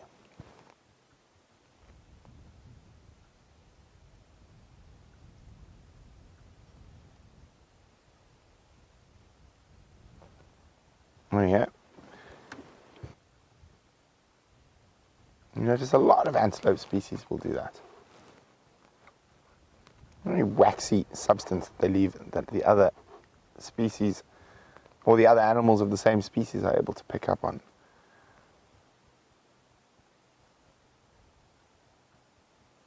There's another slightly older ram.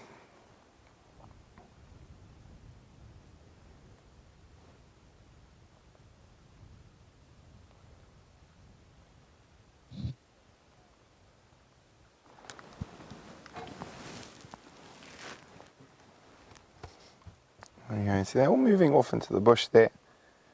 Now, here's something quite interesting. So, waterbuck. There we go. Having a nibble on what looks to be, from this distance, a sickle bush.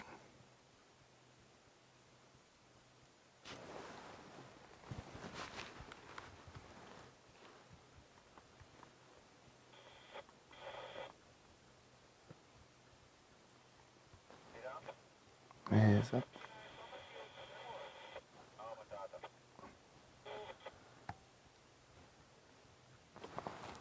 Oh, there's 3 little boys having a joust.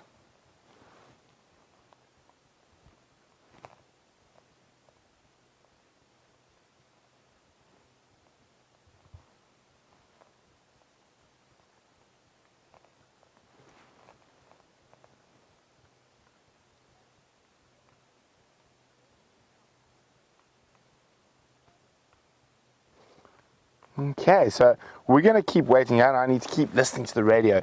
So she is still moving north, but very slowly, like she's stalking. So as soon as we can get a visual of that leopard, we will bring it back to you. But James has returned to the site of a massacre. So let's go have a look. Hello everybody, my name's Nigel the Nyala. Unfortunately, I had a very bad time the other day. I was set upon by Tingana the male leopard, and he killed me. He bit me there. And then I was stolen from Tingana by 2 male lions and a female lion as well. Lioness, I think you call them in English. And I'm sorry, I can't keep it going anymore.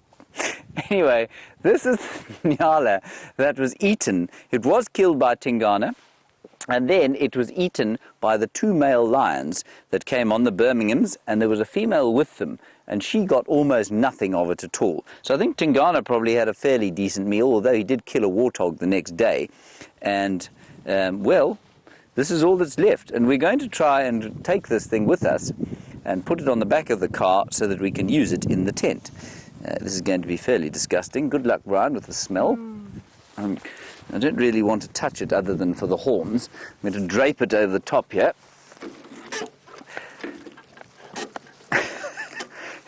If somebody else drives past us today, they are going to be so amazed. The tide has come in. Right, there we go. I wish you could see this, everyone. And the smell, I'm going to have to be driving quite quickly now. Thankfully, we have fireside chat fairly soon. Okay. All right. Oh, God, that's really horrid. If we do actually get to the hyena den, if we find the actual hyena den, we're on our way to the Gallagher shortcut one. If we do actually get there, they're going to be attached to the back of the car very, very quickly. Maybe we shouldn't have put it on the front, because we are going to be able to, we'll be able to drive fast enough to get away from the smell. Brian is now covering himself in a very substantial headdress in order to cover his nose. Marvellous. Thank you, Whitney. You say, who needs the Walking Dead when you have me? Well, yes, quite. And that Nyala. I must confess to you that I was messing around with it, saying, you know, should we do a segment here? And Brian said, that looks amazing. It looks like it's talking. So it was actually his idea. It was also his idea to put it on the car, which I think is very good. Now I've got to pick it clean. So it has been picked clean by the vultures. Very little meat left on it. There's enough to make it smell like the bowels of Satan himself. But what we will do is try and boil it. Brian reckons we have a pot large enough for that thing. He's wrong. But we will definitely put it in some kind of either water. We'll probably bury it, actually. We'll probably bury it and let the ants have a go at it. And I think the landowner actually has a special thing that he uses to clean off bones. And then we'll use it later on in our little tent for the TV specials. What's really nice about it, and you don't find this often, is that the spinal column is fully intact, which is interesting. And it also indicates to me that the hyenas are not around here, because I think they would have come and taken it to pieces. Anyway, this is the old Gallagher shortcut den. We'll drive in here and have a quick look. The sun has come out. The light is wonderful. Naturally, the elephants have been in here and have, well, they've made a bit of a mess, haven't they, Brian? This is quite a nasty piece of bush.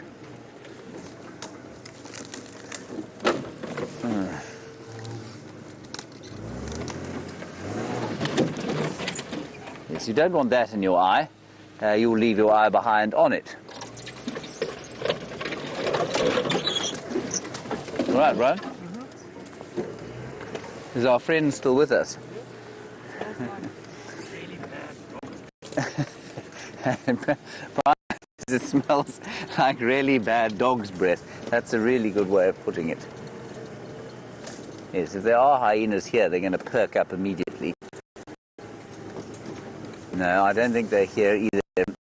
Not much activity on the mound, plenty of elephant dung, and the elephants normally will stay clear of hyena dens. Again, I can't really explain why they would, but I don't think they've come in here.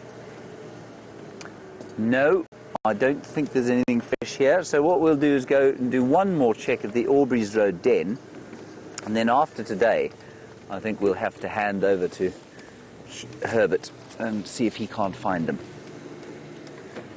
Oh, this is not. Oh, there's. Look.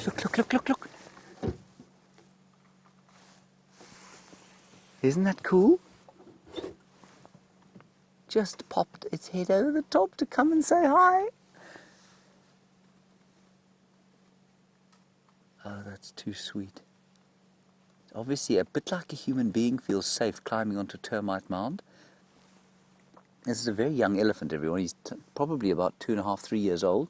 I can hear the rest of the herd behind him, but he's popped up using the height as a vantage point, and he obviously feels safe up at that height. In the same way we feel quite safe when we climb up onto a termite mound. And in the case of elephants, it's a completely false sense of security because they climb, as you can see, rather well. That's brilliant. So while we watch that, let's just wait here for a while. You can see the other one just behind there now. Debbie, I think it was, you want to know what are the attributes of a good den? Well, for me, this is the ideal den, Debbie. It's a big termite mound, so there's lots of space for different generations of hyenas, little hyenas to go into. It's got lots of holes excavated by aardvark, and so there are lots of potential den sites. And in this particular one, there are 2 or 3. There's a much bigger elephant going past, and also it's got shade, so there's lots of shade here. And the real clincher for me on this one is that it's not on a path, it's not on a game path. And so lions and other predators that might disturb the den site are not going to disturb it here. Here comes the mother. We're just going to sit here quietly, watch her climb. Look at this, it's brilliant. I'm not going to start the engine just simply because she looked at us and opened her ears, which just indicated she was saying, I'll tolerate you, but just, you keep the distance. She's got beauty. I'm not sure I know her. I mean, elephants are not good with faces at the best of times, but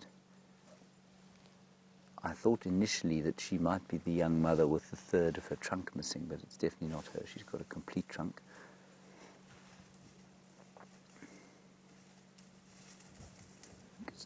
Brian, do you think it's just the 2 of them? No, there's 3. Oh, there's 3. Ah, yes, there we are. Look at the little one there. Oh, this is brilliant. See, right onto the top of the mound. They're very good climbers. Well, I mean, not very good, but they're pretty good for their size and the way they're built. That's amazing. Right on the top there. Oh, that's fantastic.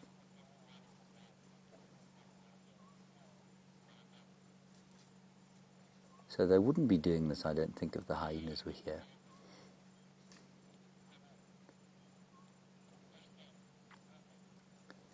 And she's just looking at us, she's listening quite carefully to us, she's watching us. The youngsters couldn't care less.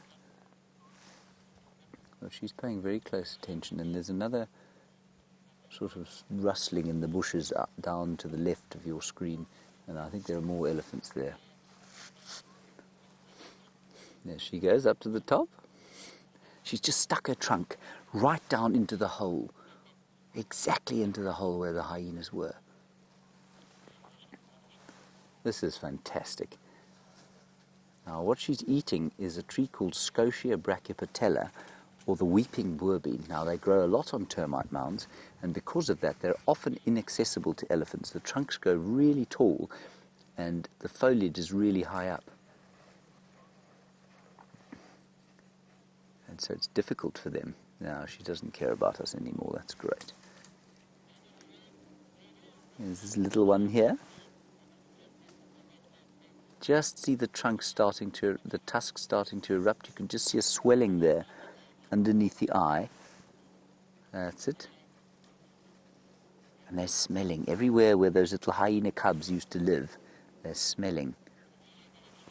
Obviously much more sensitive noses than ours. I suppose they can also smell a carcass.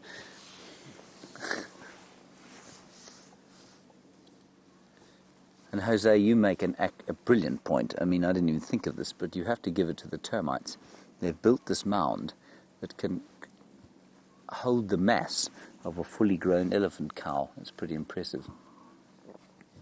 This one's not the most coordinated chap in the class, is he, Brian? Probably last to be picked for the sports team. I know what that's like.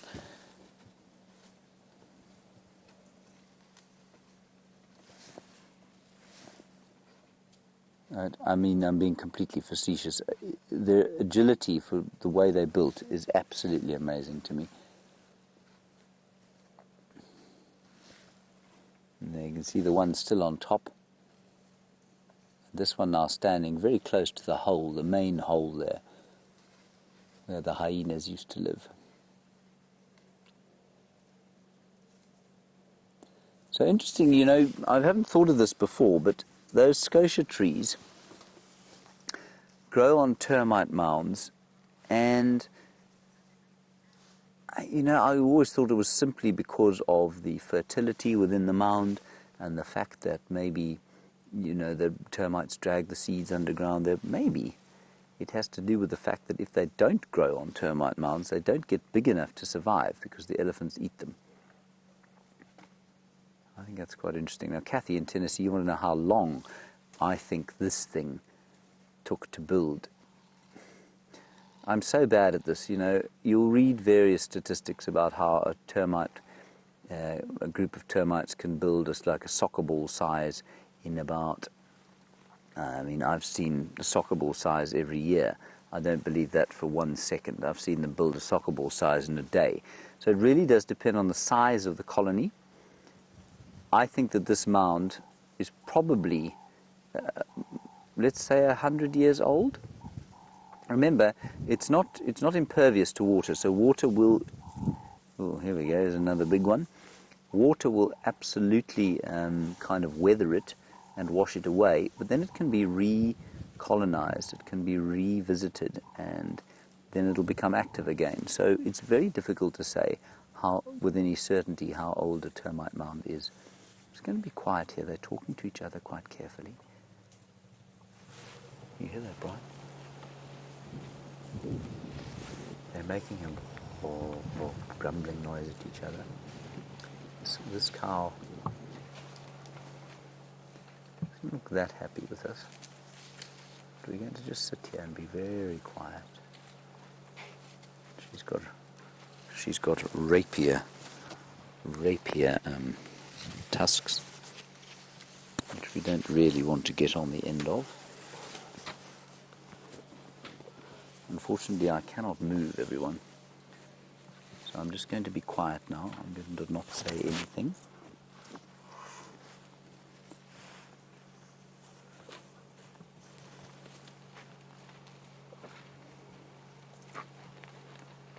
She is a substantial cow. Why she's moving in the direction other than where the other one's gone, I don't know, other than to check us out.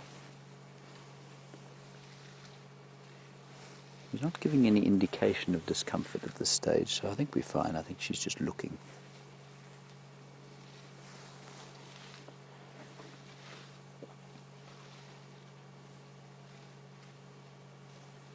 It's interesting, you know, with the bulls, the bulls will often come and sort of get curious, if you like, with cars, or be mischievous, and they might run up to cars and, just kind of be cheeky almost. Cars won't do that. Cars will come up to the cars only if they are feeling like they need to assess what you want. So she's turned towards us now, and she's just having a look and a see. She's lactating quite heavily. I'm sure one of these youngsters is hers. Unless she's pregnant, she looks very fat, doesn't she, Brian? She also, elephant, cows and bulls have an opening between the back legs in the same place. And hers looks quite kind of dilated, if you like. Maybe she's about to give birth. Oh, hello. Thanks for that. He's so sweet, he's only about he's 2 feet from us. Look at the hairs on the top of his head. And look how his ears perfectly fold onto the top of his skull. And how wrinkly he is at such a young age. It's completely normal, of course. I think it's just the 4 of them, just the 4 elephants. Oh, this is so special, everyone. This truly is a rare and one. Now, that's normally.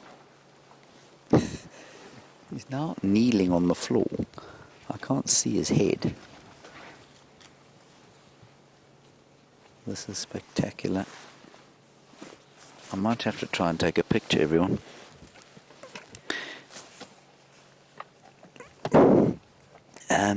Diane, you gave a question. I think I missed it, though. I think you want to know if the car... Oh, the carcass smell. No, it obviously isn't disturbing them, Diane. There's a good smell, so at least a good question. We have this carcass on the back of the car. You want to know if it will affect the elephants. It clearly hasn't.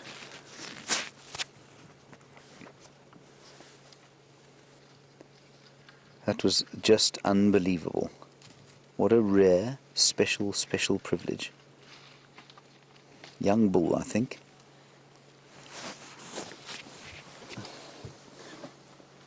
Well, the cow's just kind of wandered off. She seems to be completely comfortable now. I can speak at a normal volume. Brian? Enjoyable sighting? Exceptionally. Better than the talking dead nyala. The zombie nyala sighting. The zombie sighting, the close second. A close second. Yeah. I didn't even think about getting a camera out for that because it was just too wonderful to watch. Gee whiz. You have to work on a Sunday afternoon, and then this is what is provided for you, and you realize that it is no trial at all.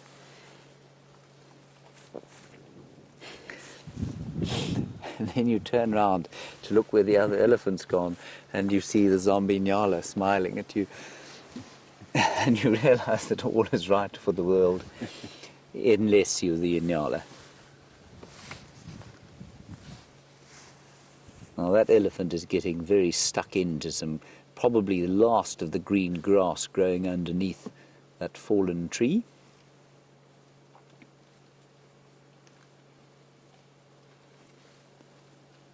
Oh, that was just so wonderful. 2 feet from us, you could see so close that we couldn't actually get a full picture. I couldn't get out of the way enough.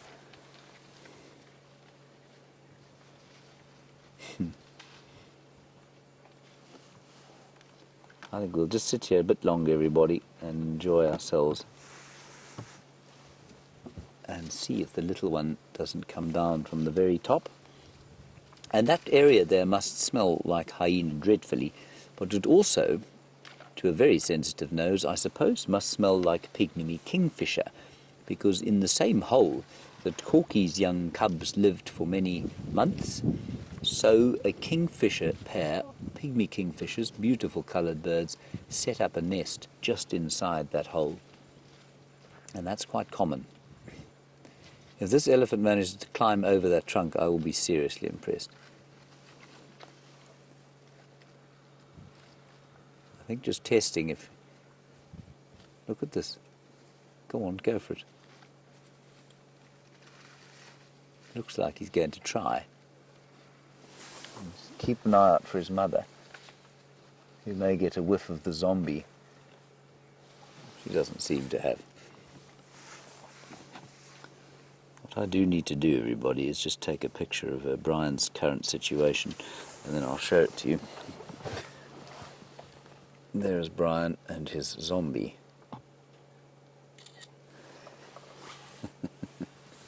And while we wait to see what that elephant does, there is Brian, and there is the Nyala. That is very macabre. It is.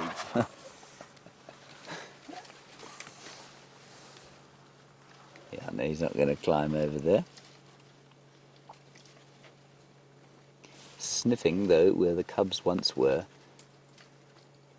It's interesting, hyena dens don't smell when there are hyenas at them. As soon as they leave, and this is why I do agree that the Albury's Road ones have been abandoned, as soon as they leave, they do start to smell. And that one at Albury's Road I pulled into the other day, and it stank quite horribly. So I don't think they're there anymore. But I might be entirely wrong. And remember, there are no very small cubs at the moment, so they can move. They can move quite often if they want to. Doesn't mean they will necessarily, but it does mean that they can.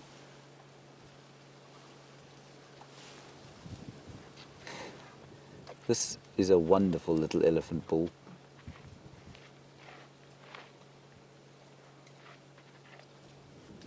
I'm just going to ask the final control to check something for me, if you wouldn't mind. I know that some elephants have their tusks,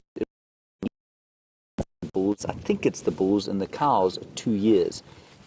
Now I would have put this elephant at about 2, and so maybe it isn't a bull, maybe it's a young cow. Because I think this elephant's well older than 18 months.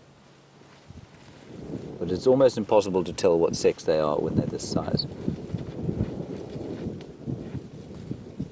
See, looking for little bits of greenery, of course, because his teeth won't be fully formed yet, his molars. So, okay, I'm sorry, they are fully formed, yes, fair enough. And so he will want green leaves to eat. He doesn't want to be chewing on bark. He won't be quite able to do that yet. And he'll still be suckling.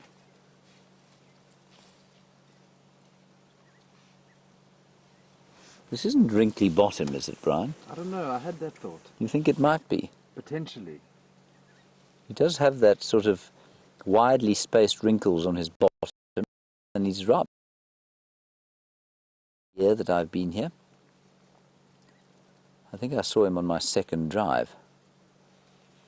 He was displaying similar traits. Exactly, that little rearing.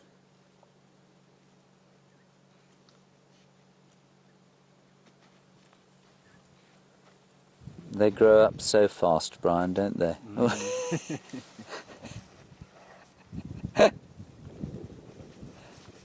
Oh, you are very vicious. Yes.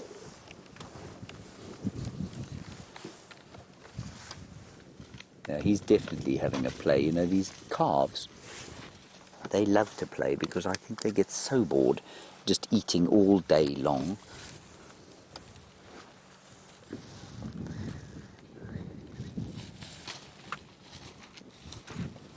He's too close, I can't take a picture of him.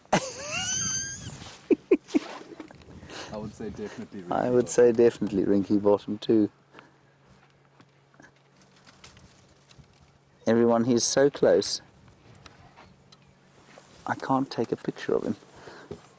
This is unbelievable.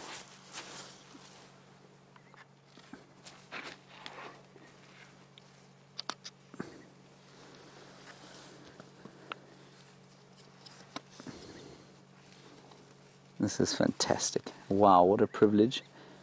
What a privilege.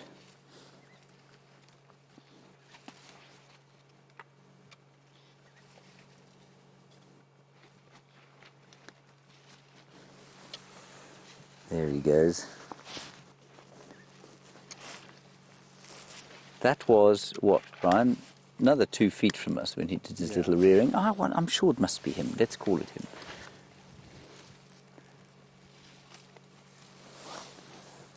He's now he's caught a whiff, of course, of the zombie.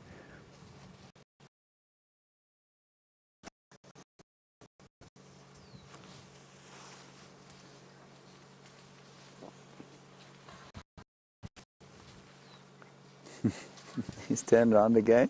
Here he comes. Here he comes.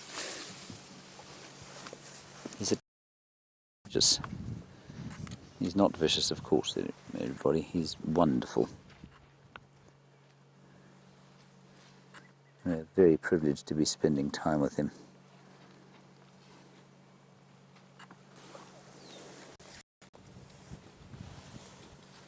The other cow, the large one, seems to have just wandered off. She's obviously very comfortable with us, to have left her wrinkly-bottomed, recalcitrant son in this area. Maybe it's because he's so naughty, she just leaves him to his own devices. That is the most spectacular experience. And I was so enthralled again, I didn't get one picture. Oh well. You know, everyone, people used to bring these cameras on safari with them when I was a guide. And so often they would actually miss what was going on because they were so intent on recording their safari that they actually failed to take heed of it. And I do find that there's a real balance to be had. Sometimes you just got to leave the camera down alone, well, Brian, not in Brian's case, but in the rest of us. And you just have to observe and enjoy, and that was one of those moments there, because you could never capture that energy on a video or on a still. So confiding, so comfortable, and just kind of showing off, and it's just a wonderful experience. Right, I think we should move on. What do you say, Brian? Mm-hmm. And while we do that, let's head across to the inimitable big loud sound and find out what he's doing. I wonder if those lions are coming towards us still. We're going to make our way slowly towards the fireside chat, I think, but we're going to do a quick loop past the Aubrey's Road Den.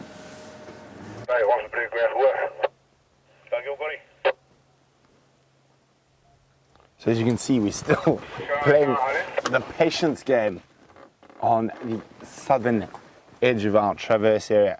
So the last update we got that this female leopard was chasing an Inyala north. So we've moved a little bit further down and we're now waiting. I'm going to ask on the radio shortly. And I think we might do a little loop towards Leadwood Road and then come back through here while we wait.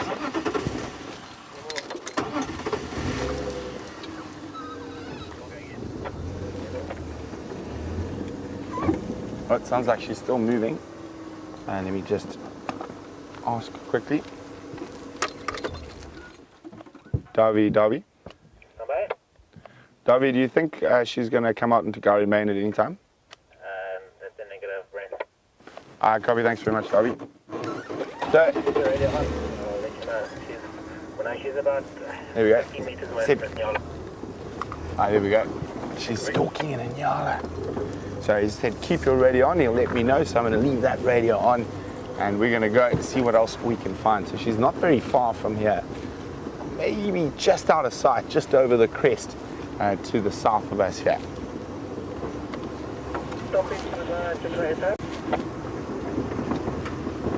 So it could be Karula, it could be Tundi. The last time I saw Karula was actually right here. So it might be either. I can't really have, I think they said it was Tundi, but maybe it is Tundi. You never know. She was seen not too far the other direction.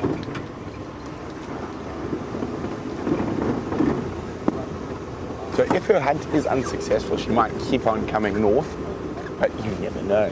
That's the one thing about being live and out in the bush. You literally have no idea about what you could possibly see in the next few moments.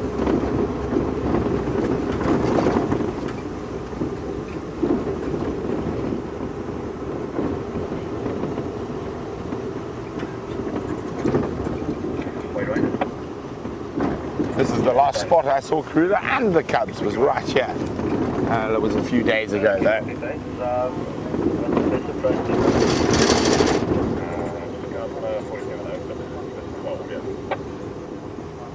Thank you.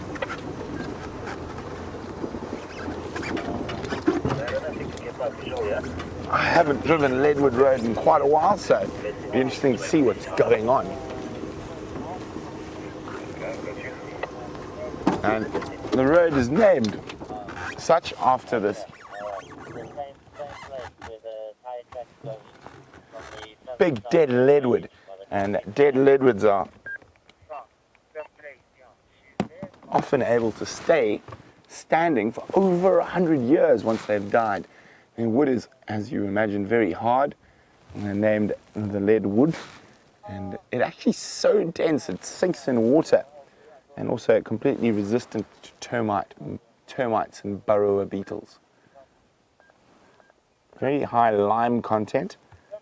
So the ash is traditionally used as toothpaste.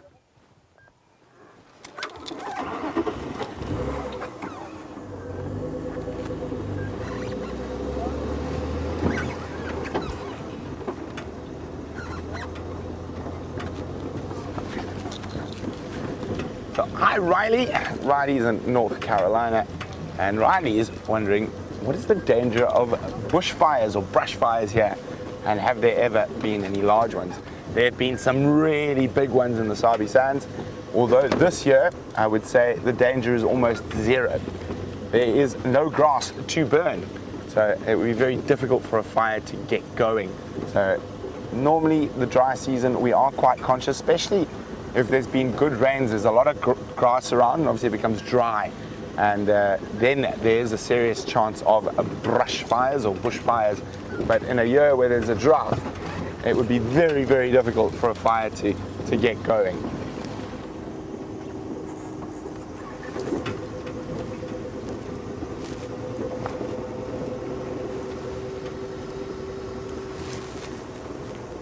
So just a reminder that we will be doing a fireside chat, and as we've just said,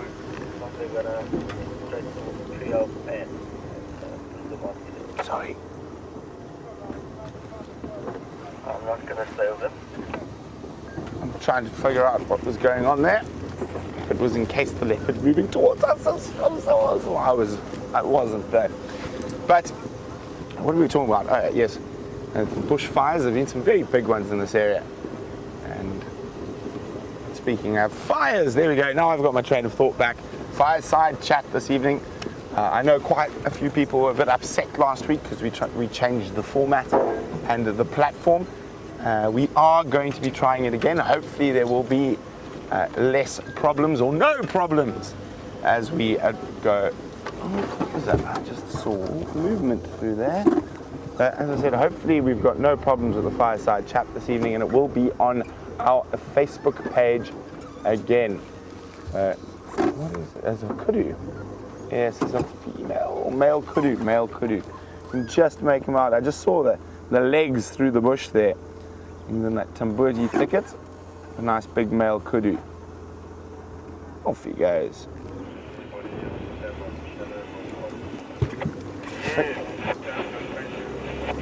Okay, so I was saying,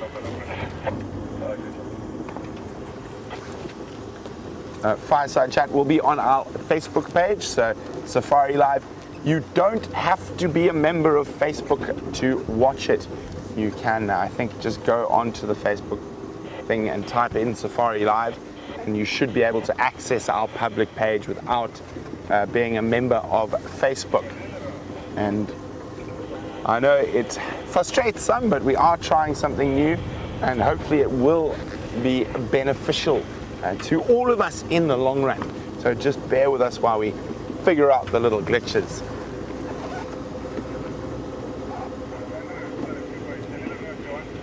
And the focus of Fireside Chat this evening will be a leopard update on all the leopards that we've been seeing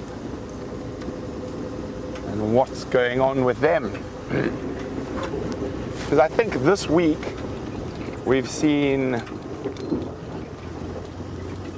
Tundi, Karula, Nkanyini, and Tingana. That's right. Don't think we've seen any others.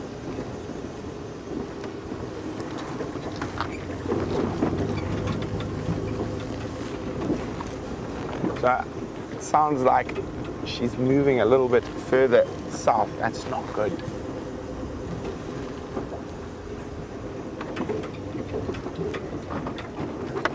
So, of course, a lot of our long-time viewers will know a very sad story of Sindile, who was Shadow's last cub, who bit a rabid dog and had to go into quarantine. He has been released, which is great news, and is now back in the Sabi Sands. He's to the southwest of us, and I've spotted something there for Liam to show you with this big zoom we have on this camera. You see a small black dot in the acacia in the distance. Here we go. I'll continue on. Here we go. A pair of Battalier eagles. They found a spot to roost for the evening.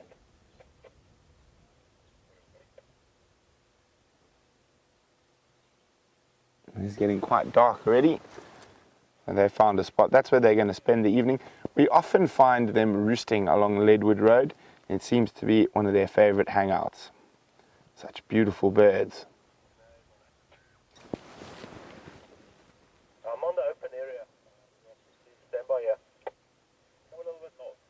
North from the open area. Okay, come in. Oh, guys. Obviously deciding that's not the best spot to spend the night. Okay, well. Let's leave them be. So, as we're chatting about Shadow's cub Sindile. Now, Monique in London would like to know what would happen if they happen to meet up. Would they know each other? I definitely think there would be some recognition.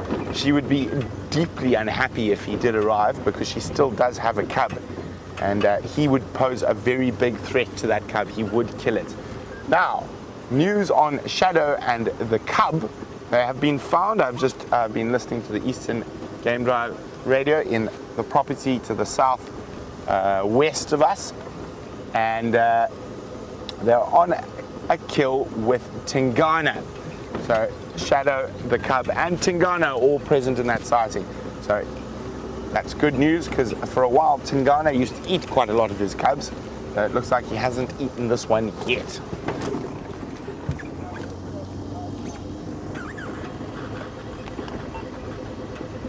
That's dog. You know, when you come from Fish Rock to the west, there's a first training class that you can cross. When you're heading towards Look, that's right. No, negative. I'm just thinking of these So I'm just listening to the radio there again. Sounds like they've came straight this way. lost her. Let's just go back. We're nearly back where we were waiting. Make sure she hasn't crossed onto our side. Sniggity.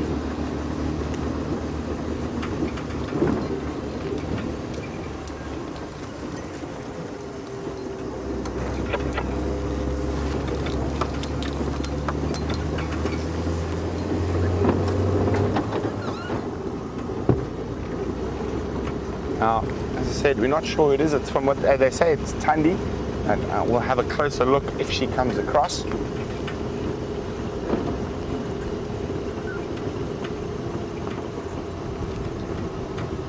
And James is on his way to the fireside chat, and he is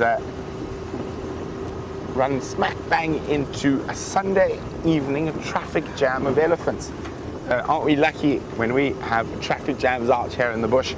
It's generally caused by either big herds of elephants or big herds of buffalo, or even sometimes a giraffe or a lion. Yeah.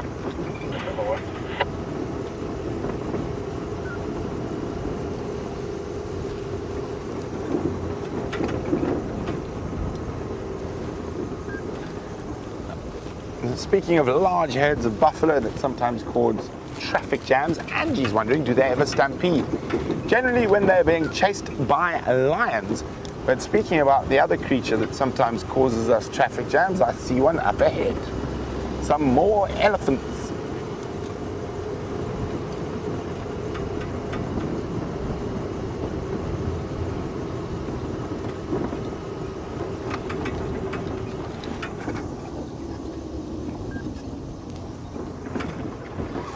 Hello, Ellies.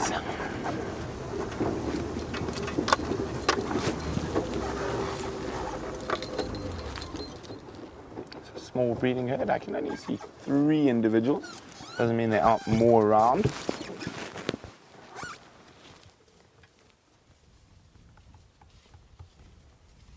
Fortunately, they are in the same area where the leopard is, which is just across our southern edge of traverse.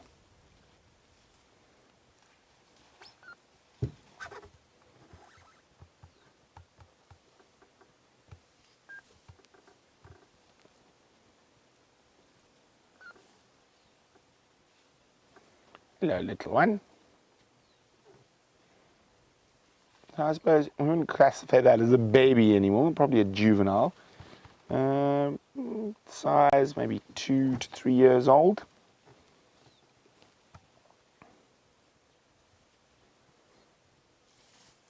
Looks like it's going to follow Mom deeper into Chitwa Chitwa. So I'm just listening to the radio, so they've lost that leopard, so it's going to just go very slowly down the road here. Make sure she hasn't popped out while everyone's been waiting for her somewhere else.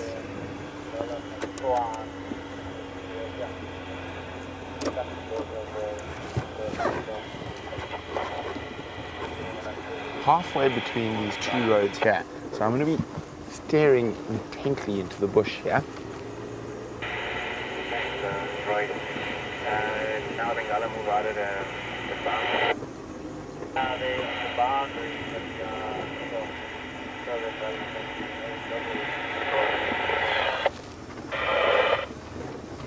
So here the Nyala that I think she was stalking.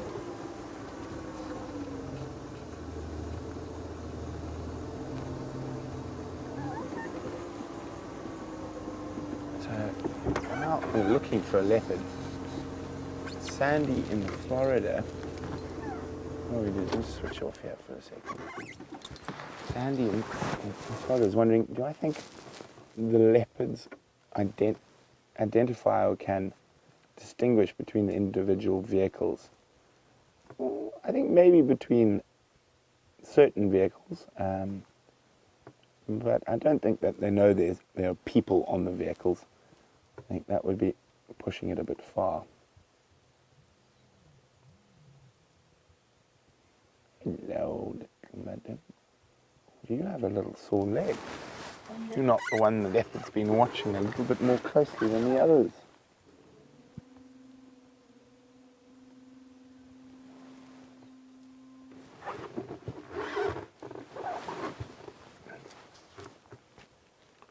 Come on, Vim, spot a leopard.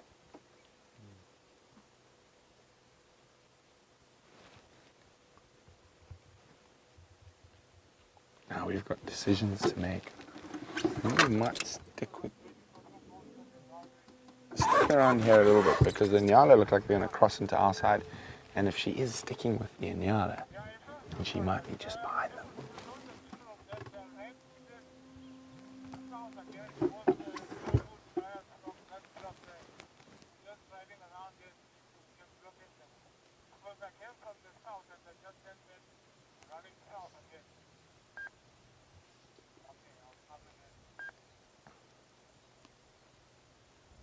There we go.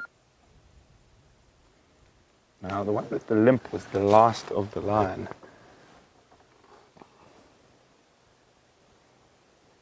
Nice young male.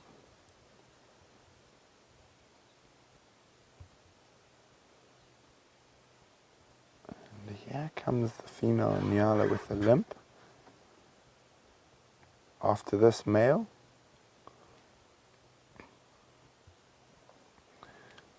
So, hi, Susan, who's in Long Island. Susan would like to know, are there Thompson's gazelle in South Africa? No, Susan, I think the closest Tommy to us is in Tanzania, a couple of 1,000 kilometers away. So it's not a bad limp, but you can definitely see she's a little bit sore in the back legs.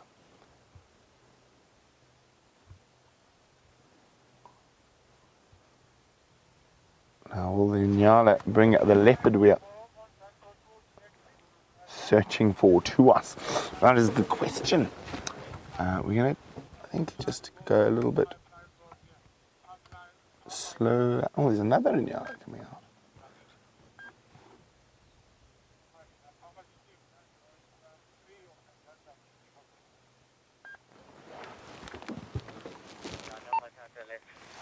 I'll try it.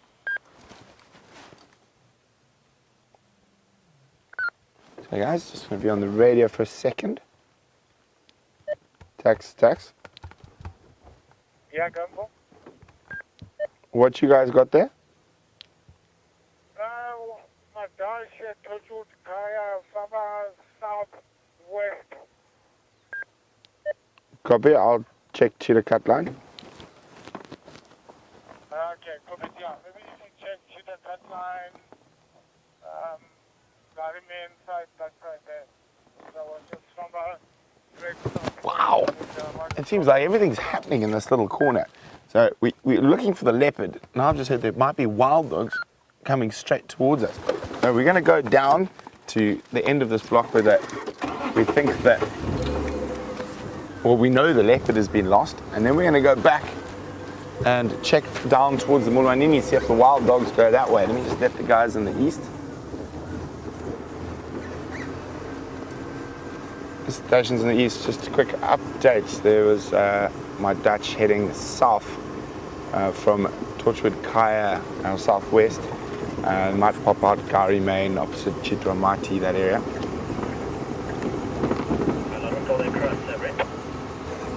They said they were highly mobile southwest. They've had them about 6 minutes ago, so it could be any time now. I'm going to leave it anyway. I'm going to go stand by there.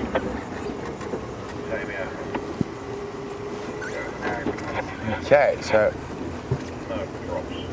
that's what we're going to do. We're going to turn around. Sounds like they found the leopard. She's gone back to snooze, and we're going to go see if we can get a glimpse of those dogs.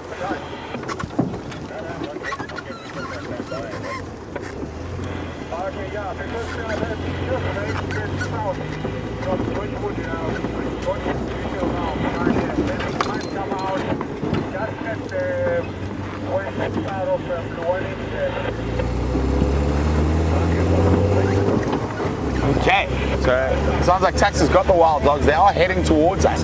So we're probably going to just get the slightest of glimpses as they dash across the road in front of us.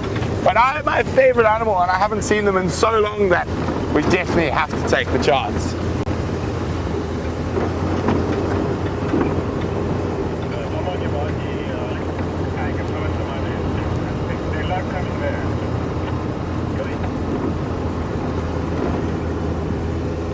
So we're going to stand by up on the high ground here so we can see down towards the Mulwanini.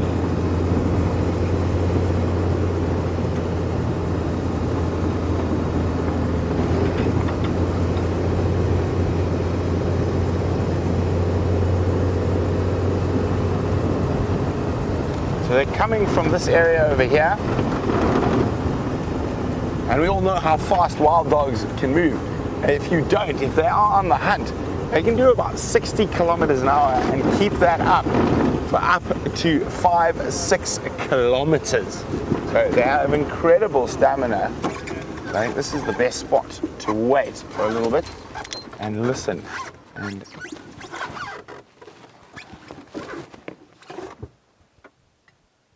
it seems like them and I. This thing is lingering after something straight west of the. It's very, very dense, so you can come up and look.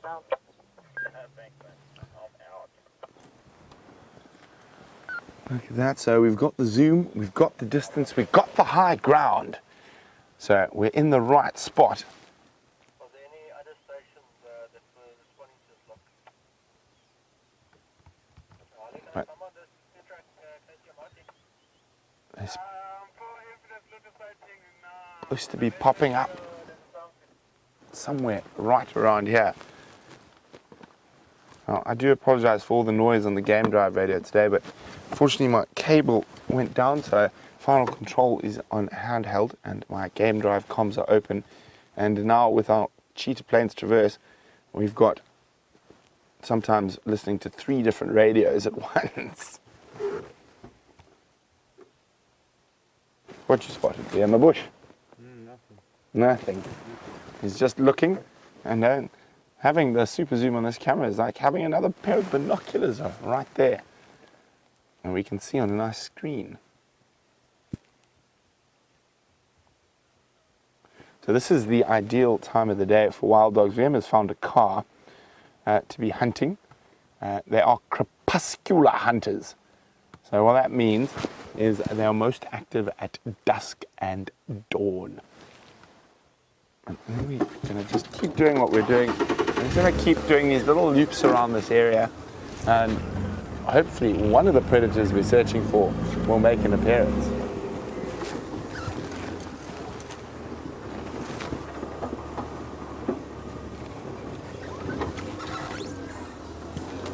Okay, we've got both radios on. So they've got one radio, we're listening to leopard this side.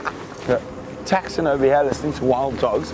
So we're literally in the middle. We have to get some luck.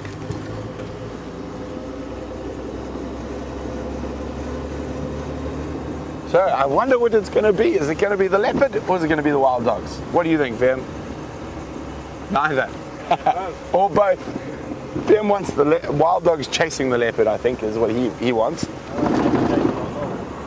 Sorry? Or leopard chasing wild dogs. I think that will be a little bit more unlikely. I actually have seen wild dogs kill a leopard before in Botswana. They ripped a female leopard limb from limb, but that was quite a big pack, about 26 animals in that pack.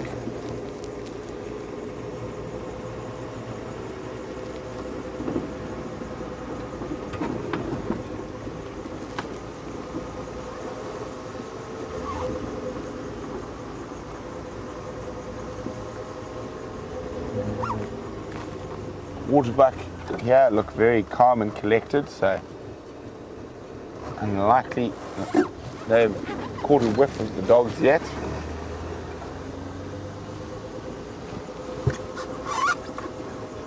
Morné, what's your luck? Gary Bay approaching Chitwa All driveway. When?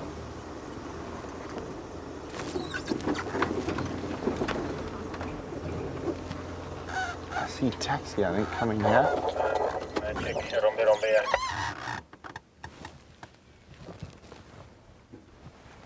So we're now literally right in the middle between these 2 potential sightings.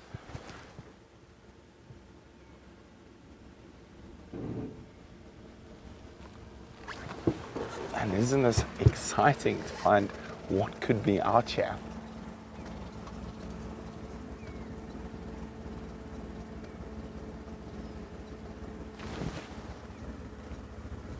Oh, there's cars coming from all directions now.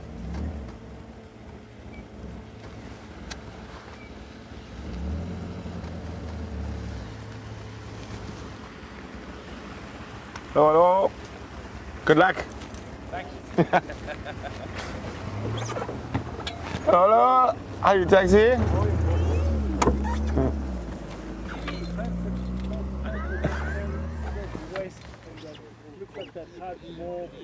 More this way. Yeah. There's Ningi, Mala and Spiva there. Good luck. There's a fuzzy Ingwe now on the side here, somewhere close. Apparently she's Lanza and Yala, but in the really thick zebra woods. They've lost her. So I'm going to check. I think my dash should be from the south too fast. Yeah, and also it's getting Dark. Okay. Good luck. Thanks, man. Yeah. Thanks. Right, how much team? Hey, it's a new pack, eh? Yeah, that's it. Okay, so there we go. So taxi is telling me that those wild dogs were cruising. So he thinks they might have already passed through. So we're going to take a little gander at the leopard that was lost in the thickets there. And if we have no luck on this little trial run here, unfortunately I'm going to have to start running for fire at the side. Chat?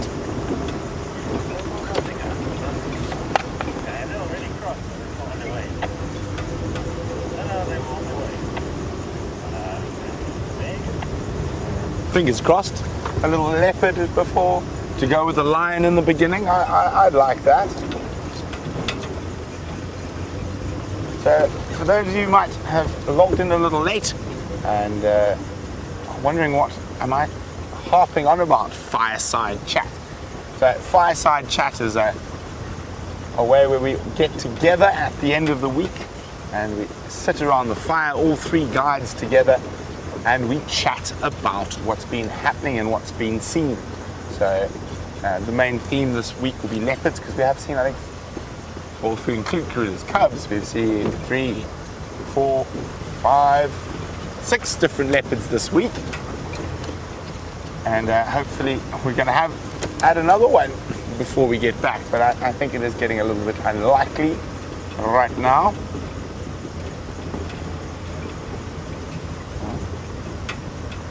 But so I'm going to have to start moving back towards.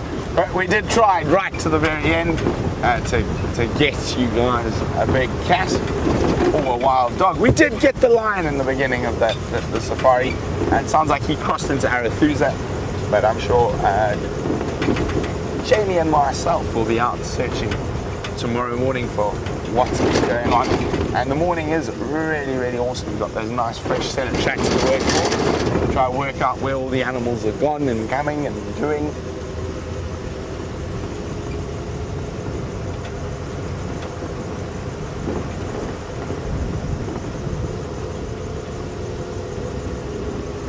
But as I was saying about fireside chat, we get together, chat about the happenings of the week. And I said this one's focusing on leopards, but it is not going to be on the traditional stream. So you will not find it where you find me right now. We are trying some new tech and some new platforms. So if you do want to join us for the fireside chat, please go on to Facebook and go to our Facebook page, which is Safari Live, and look for the live feed from Facebook, and you will find us there. Now, you do not have to be a signed member of Facebook to do this, as far as I'm aware. You can just go to the Facebook page, type in Safari Live in the search section, and it will take you to the public pages like ours, so you don't have to go through the whole sign-up rigmarole and all that nonsense. So you can watch it without being a signed-on member of Facebook. So I know it frustrated some people last week, but we are trying and are constantly trying to bring you new advancements that can only improve this already amazing show.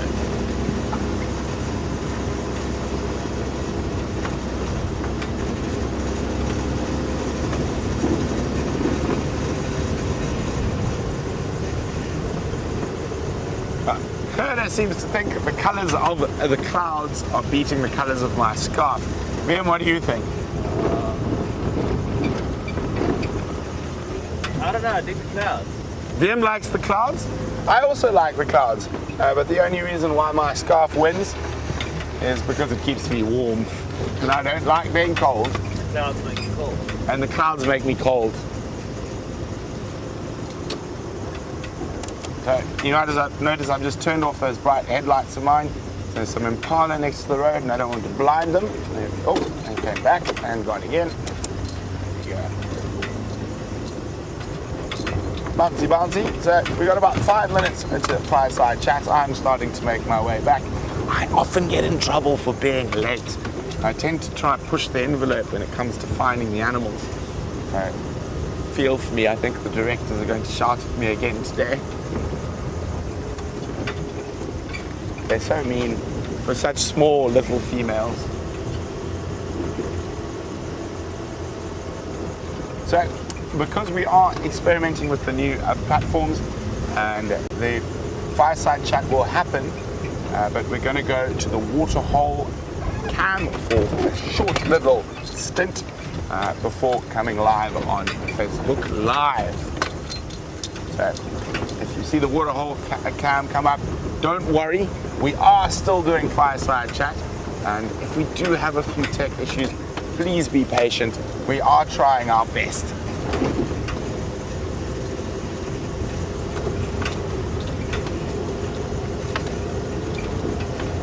Graham, I think I felt a raindrop. Did you feel a raindrop? No. I thought I felt a raindrop land on my cheek. And hopefully it stays away till after the fireside chat.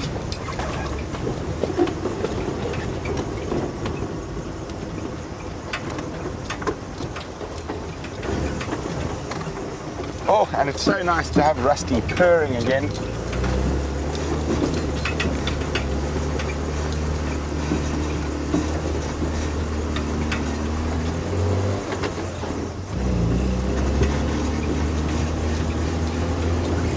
It sounds like everyone's getting excited for fireside chat, so just us too.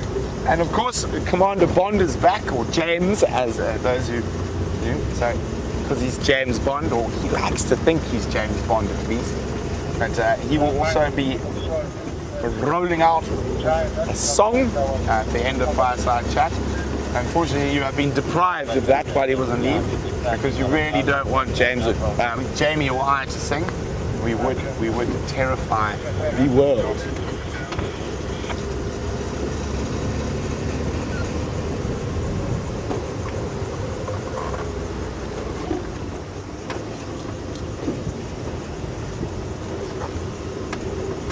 The fireside chat happens on the big open area near our camp called the Quarantine Clearings. So believe it or not, if this is your first fireside chat, we are actually sitting out away from any infrastructure out in the middle of the bush. And you got to be quite careful. You might notice I swing my torch around from time to time, because you never know what might come up to you in the bush. We've had leopard at fireside chat, we've had hyena, elephant, buffalo, but we've never had lion walk into fireside chat, or cheetah for that matter, or wild dog. But there's always this fireside chat or next week's fireside chat.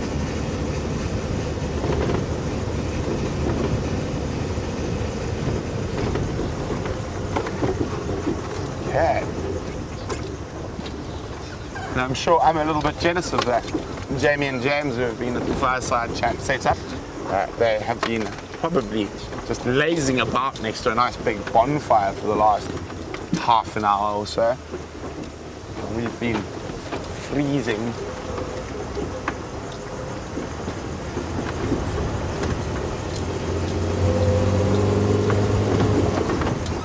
I felt another drop there.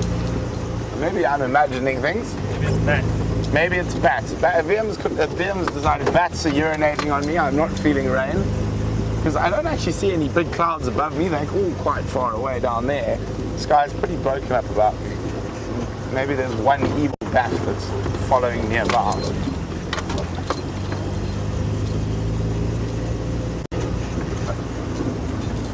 So remember, Fireside Chat on Facebook Live, on the Safari Live Facebook page. We're going to say toodles, but see you shortly. We're just going to jump to the damn camp for 5 minutes, and then hopefully you'll have us seated around a roaring African fire.